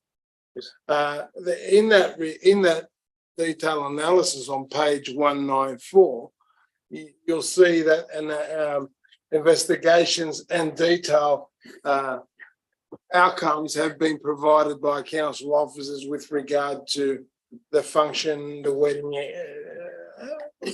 areas of that site, which don't happen anymore.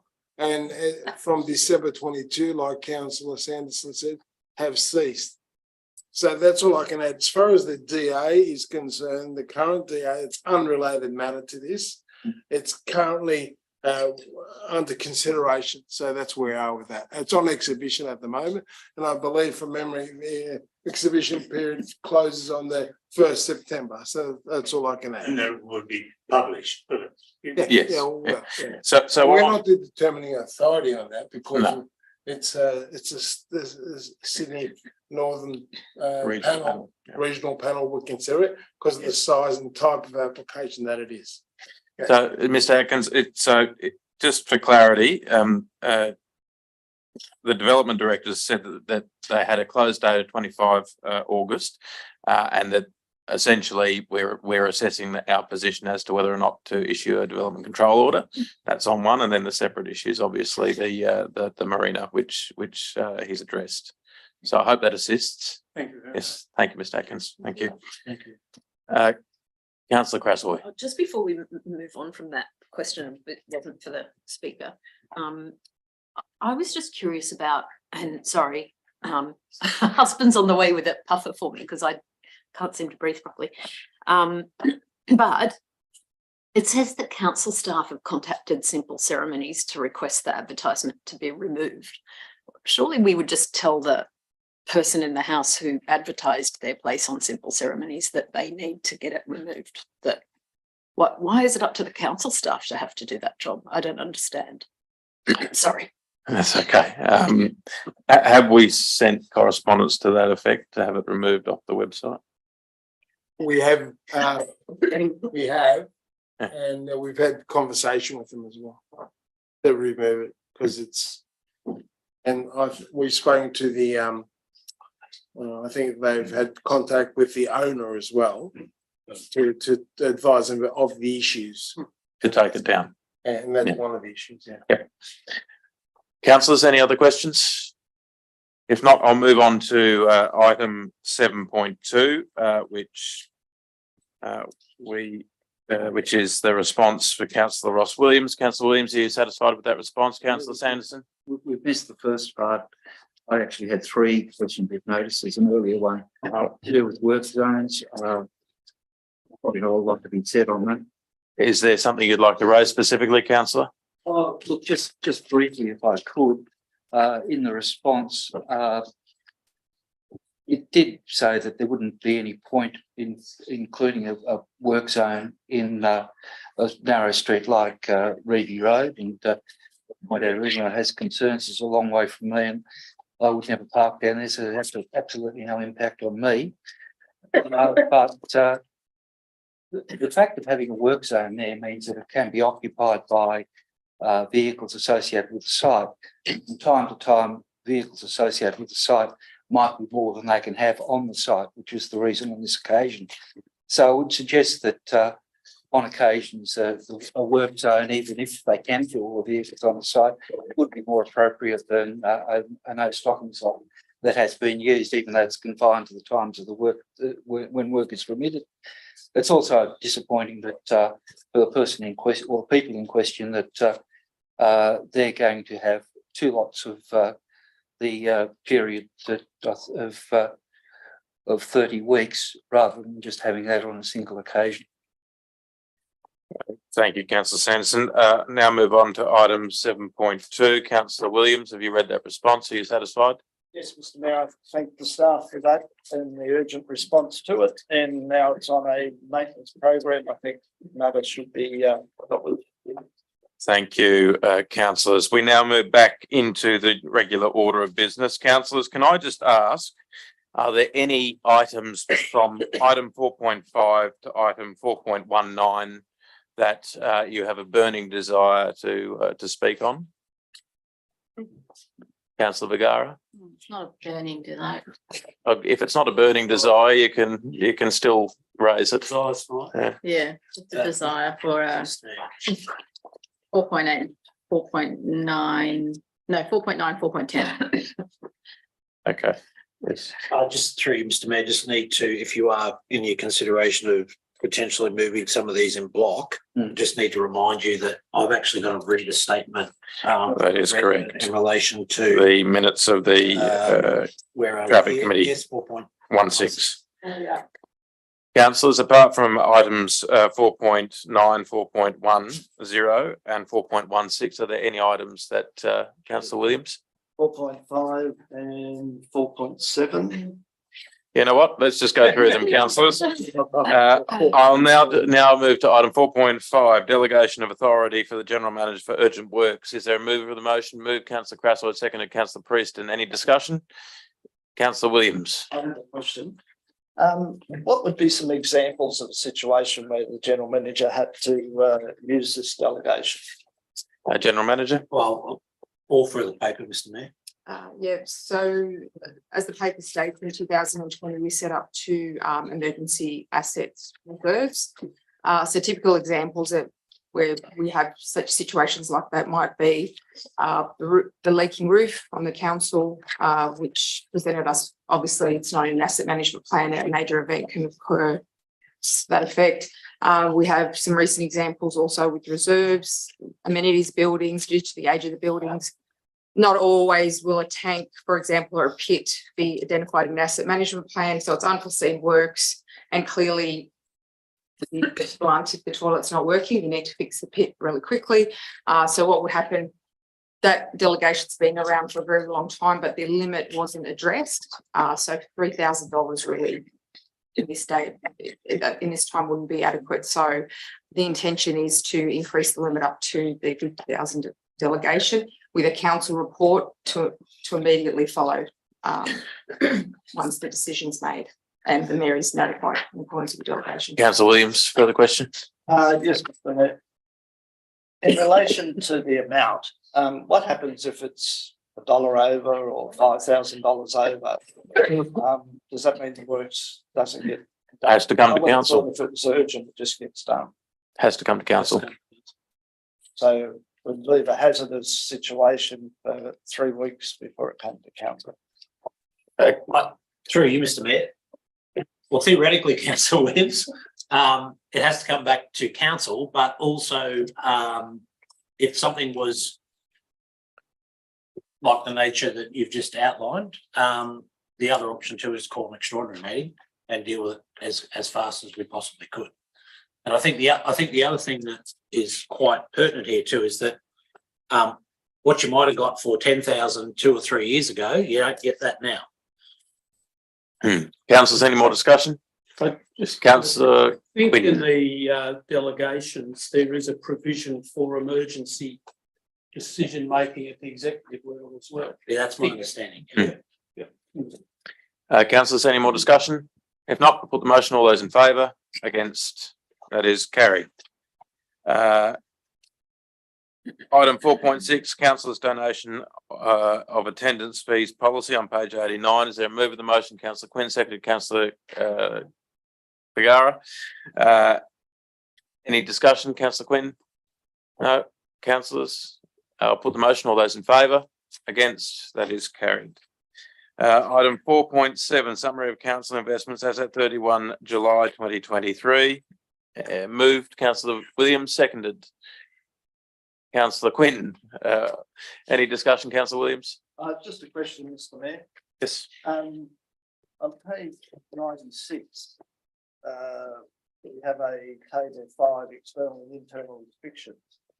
And we have an actual as of the end of last financial year, and then a month following that, the end of July.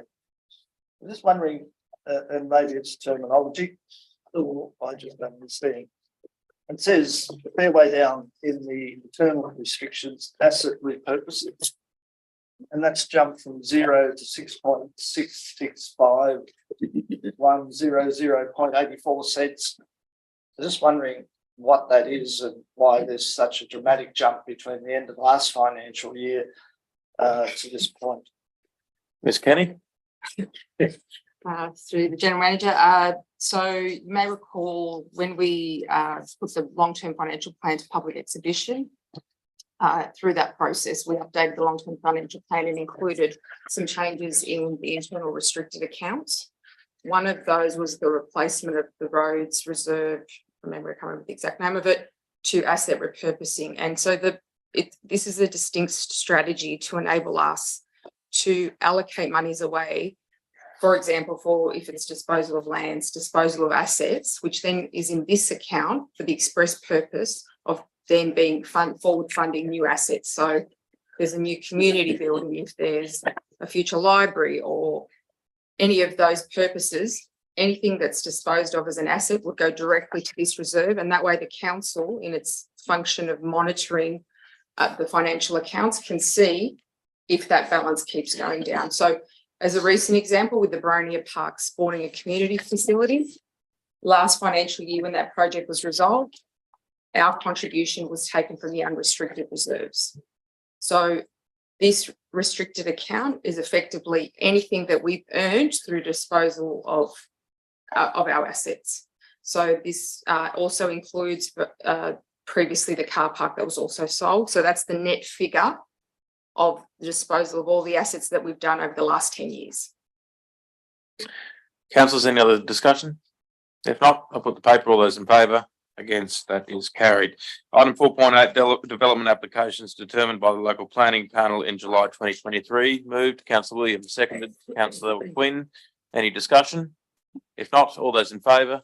Against? That is carried. Item 4.9, development applications determined by the DCU in July 2023. Moved Councillor Quinn, seconded Councillor Williams. Any discussion? Councillor Vergara? So just a suggestion for the director. So I think I've spoken about it before.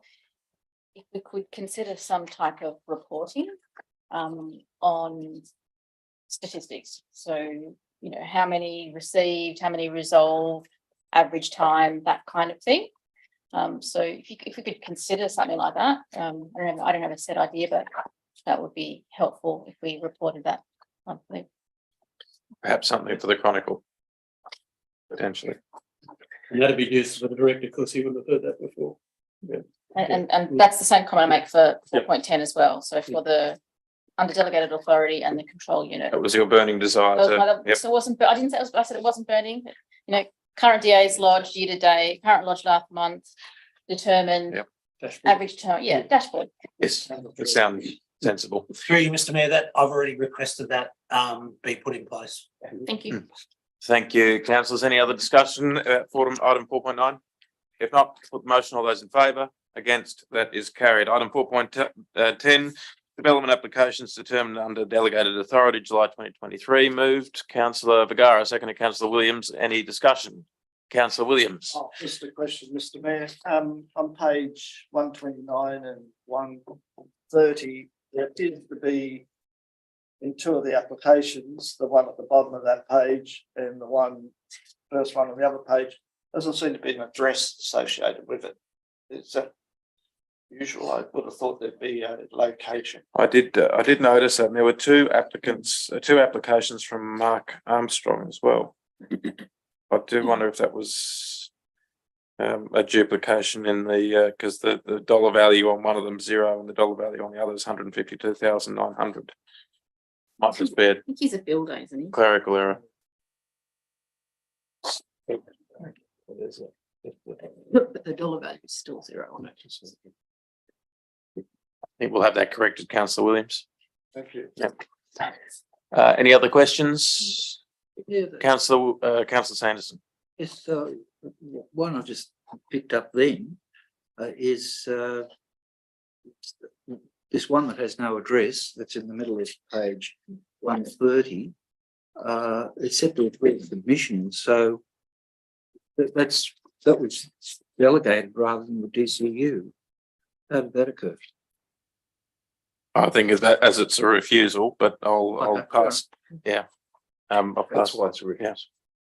Any other questions, councillors? If not, I'll put the motion. All those in favour? Against? That is carried. Item 4.11, report on legal matters, August 2023. Moved, Councillor Preston. Are you moving it as well as questioning it? Yeah. Moved, Councillor Preston, seconded, Councillor Vergara. Question, Councillor Preston. Thanks, Mr. Mayor. I just want to know, with the tree prosecution at 17 Lloyd Avenue, the first item in the matters level, it says that the court ordered that the defendant was to pay the council's costs. There's a sum of $10,000, but we paid 18,000 according to the table. So I just wanted to know. General Manager. Well, respectfully, on a day-to-day basis, Mr. Mayor, I'm not dealing with the firms doing those prosecutions. So we'd have to take that on notice and come back to you, councillor. Just to make sure, because we could potentially recoup an additional $8,000 there. Correct. Councillor Vergara. Another question? No, in my experience, you can get fixed cost orders, so they Yeah, could have been that's as what I agreed or assessed, and they would have agreed 10. That's what I would sense it is, but we'll check. Councillors, any other questions? Councillor Williams. Yes, Mr Mayor, 135, page 135, the last item on the bottom of the page. There's no reason given for the legal process. The fourth column in normally has something in it to give us a guidance as to why that's being litigated. We'll have that amended, councillor. Thank you.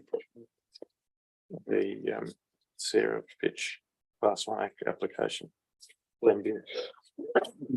Gesundheit. Thank you. If there's no other questions, councillors, I'll put that report. All those in favour? Against? That is carried. Item 4.12, planned events October to December 2023. Moved Councillor Quinn, seconded Councillor Crassoy. Mr. Mayor, I'm actually going to move a slight amendment to this. So Yes. to add number 2, that council prepares a narrative for the celebration of Hunters Hill Day. That is moved, seconded. Happy with that? Yeah, sure. Yes. Now, I'll speak to that very Yes. briefly. The reason is the way it came across this year was that it was Victory Day.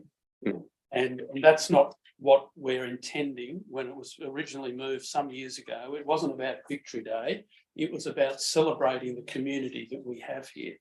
So I think we need to come up with and I'm happy to help contribute to it, some sort of narrative, half-page narrative that is what we can put out each year. So the message doesn't come out that we're just, we're celebrating victory every year. That's what it's about. That sounds like something perhaps, Councillor Quinn, you could work with Councillor Preston in drafting something to put to the Cultural and Events Committee. Yes. Which is tomorrow night. Maybe the next one after that, Councillor Quinn. Yeah. Councillors, any other discussion? Councillor Williams. I'll just say point of clarification, Mr Mayor, on 136, the second last line. I understand has been moved from the Huntersville Pub to the Huntersville Historical Society. That is correct. And So that yeah, reports. yeah, no, we'll have that noted, and we will be publishing that. The reason being that the Huntersville Club Sundays are its busiest day for trade. And I think that having a whole bunch of our garden walkers through there. I think it's a wonderful opportunity to showcase the forecourt of Town Hall. Correct. Show off That the too. Historical Society. That too. Which is currently having a transport exhibition. Thank you, councillors. Any more discussion? If Councillor Prieston. Yeah, we should just acknowledge the efforts of the council staff in preparing and coordinating the Wookabulla Festival. Yes, absolutely. Mr Mayor, I'm happy to add that as a number 3. Yes, to the brilliant. motion. Seconder, are you happy with that? The council staff and all who contributed to this success. Okay. Council staff and all who contributed to the success of the Wookabulla Festival, we thanked and acknowledged. I might just pull the motion up on the screen, just so that we all know what we're voting on.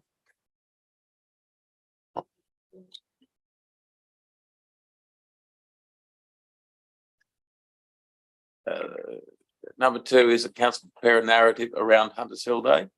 Prepare a narrative for use annually at Hunters Hill Day. For use annually at Hunters Hill Day. On Hunters Hill Day, sorry. So the motion as being put is that the report be received and noted, that 2, council prepare a narrative for the use annually on Hunters Hill Day, and that 3, the council staff, the council thanks staff and all who contributed to the success of the Wookabulla Festival. I'll be thanked for its success, sorry. That is the motion before us. All comfortable, councillors? Right of reply, councillor? No? Yes. Yes. I was also going to say, in addition to the council staff who made the event possible after a little bit of difficulty that we've experienced in prior years, obviously with COVID and then with the grounds at Boronia Park being wet, and then dealing with changing perceptions from having it at Town Hall last year, which was also a great success, and moving it back to Boronia Park. Our committee, the Cultural and Events Committee, really banded together as well this year, and we had a number of volunteers coming out of that committee giving their free time to, on the day and prior to the day, arrange for things like sponsorship, and also giving their actual time physically to move hay bales and set up chairs and tables and all sorts of things to assist Gabby and the team in preparation for the day. Yeah. So we might want to just put in there in front of council staff that committee members, comma, council staff and all who blah, blah, blah. Yeah, and I think it's really. I jumped the gun taking it off the screen. So invested in the events of council, and we really mobilised them, and I think that contributed to the success of the day. So thank you. Thank you, councillor Prieston. Is the seconder happy with council committee members being included in part 3? Committee members, council staff and all who contributed to the success of Wookabulla Festival be thanked for its success. Councillors, any other discussion? Right of reply? If not, I'll put the motion. All those in favour? Against? That is carried unanimously.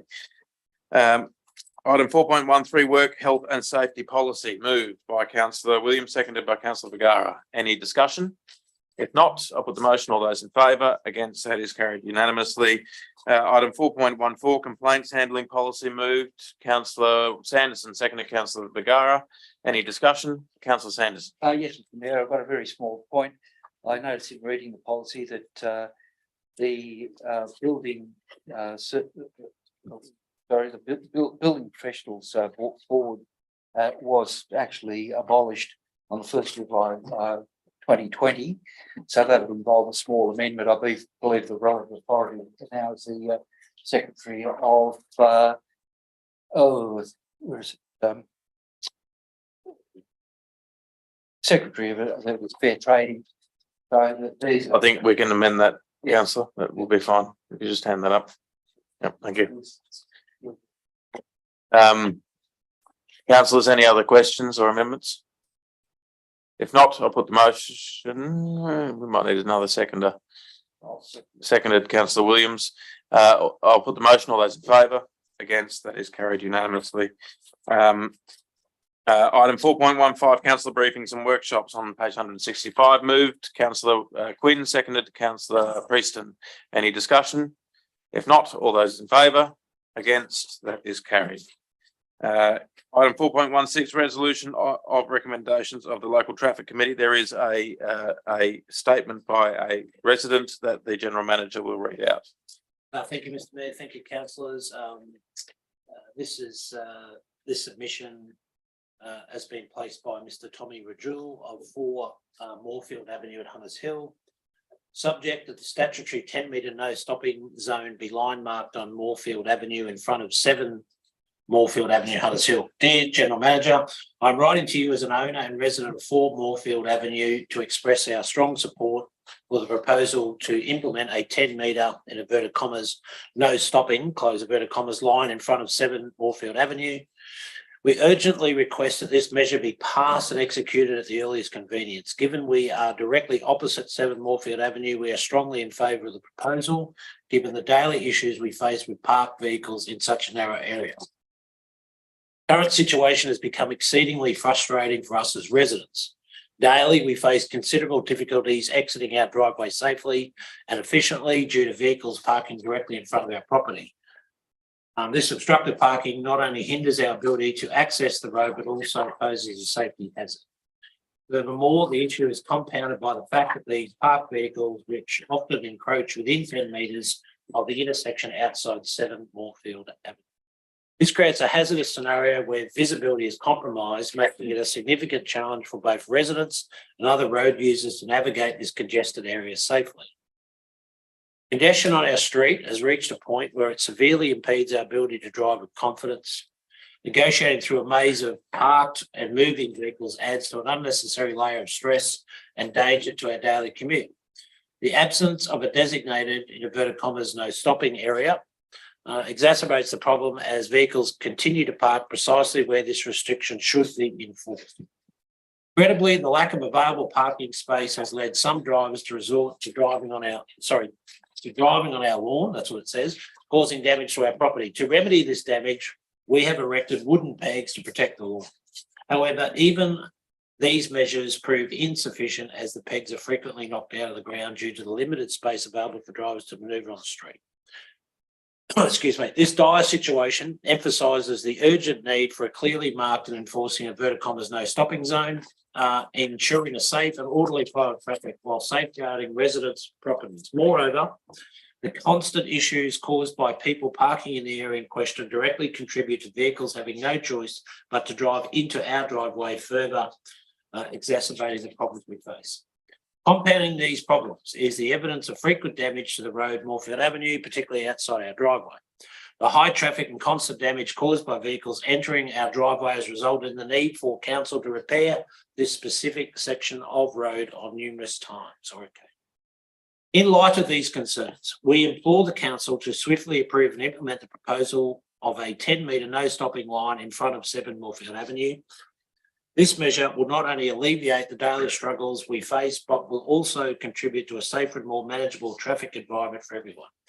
Thank you for your attention to this pressing matter. We look forward to your prompt action addressing this issue and improving the living conditions for all residents in our neighbourhood.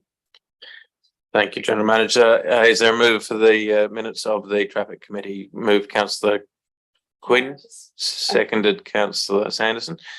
Questions, councillor? In the report? Yeah, at the bottom of page 170, it says that council didn't have a quorum, but I think it should say the end of the meeting. Am I wrong? Well, the director is there who was at the meeting, so. And We'll have. Yeah. yes, yep. Councillor Quinn, do you wish to address the report? Councillor Sanderson, question? Yes, there are a number really.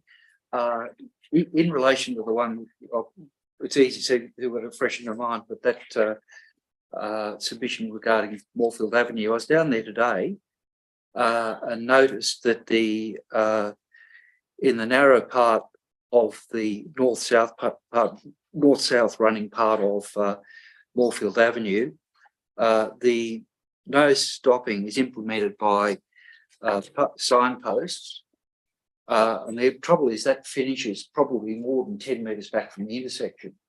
So if we were just to implement the yellow line in the east-west running part of Moorfield Avenue, there'd be a considerable gap. And I wonder whether we need any modification to the recommendation or whether we can just leave the recommendation as it is and perhaps implement the whole lot with the single solid yellow curb line extending for the full extent. Otherwise, you're going to be left with a gap on that corner where there's no restrictions, although most of it legally would be impossible, but someone might park a motorcycle or something there and cause a problem. Thank you, councillor. General Manager, do you wish to respond? Well, I think it needs to be the Or- director, Mr. Mayor, because Zirkwood? Sam's living and breathing that issue every day. No, button speech.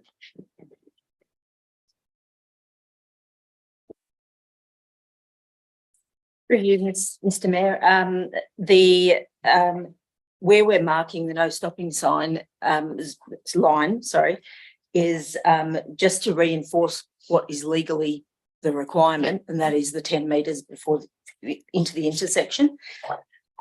We could look at, I would recommend we go forward with this, and we will, in light of the submission, we'll look more extensively into some of the issues that have been raised today.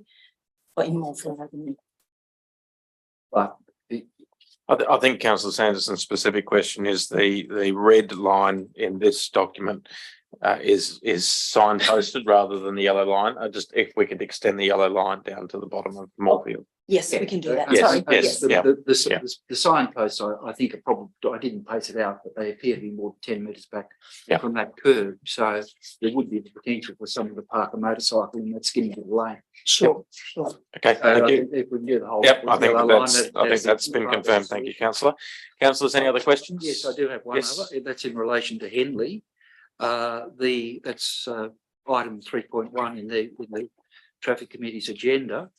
That section of William Street is rather narrow, and the recommendation doesn't specify how long they just proposed to run that double centre line for. Mrs. Urquhart?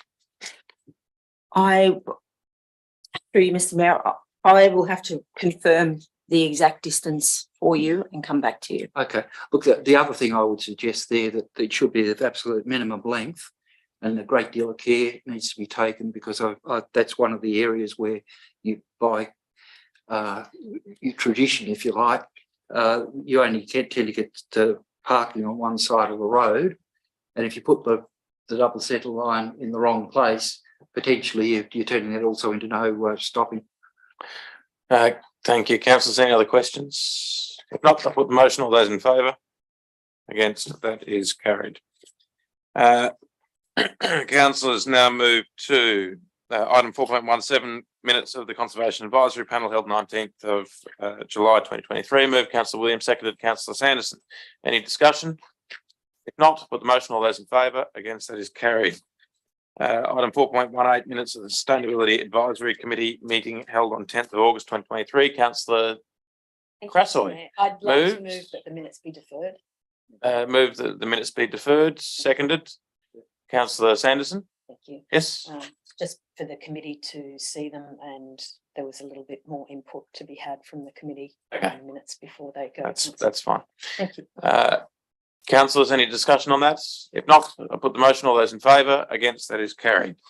Item 4.19, minutes of the Bushland Management Advisory Committee held on 14th of August 2023. Moved Councillor Williams, seconded Councillor Sanderson. Any discussion? Councillor Williams. Yes, Mr. Mayor. I'd like to bring council's attention to 4.1 other business on page 189. And it refers to Mr. Bob Hayes, who is a very long-standing member of that committee, and other activities within Hunters Hill, whether it's aircraft noise, etc. And I just add in there that the committee felt it was appropriate that his service be recognised with a letter, possibly from yourself, Mr. Mayor. Already sent, councillor. It may also be useful to consider a mayoral minute to acknowledge that extensive service. I'll consider that. Thank you. Councillors, any other discussion on this?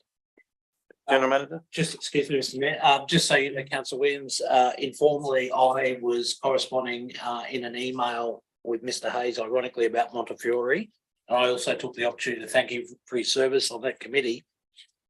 Councillors, I just want to draw your attention to page 187 of those minutes, just for the benefit of the Bushland Committee moving forward.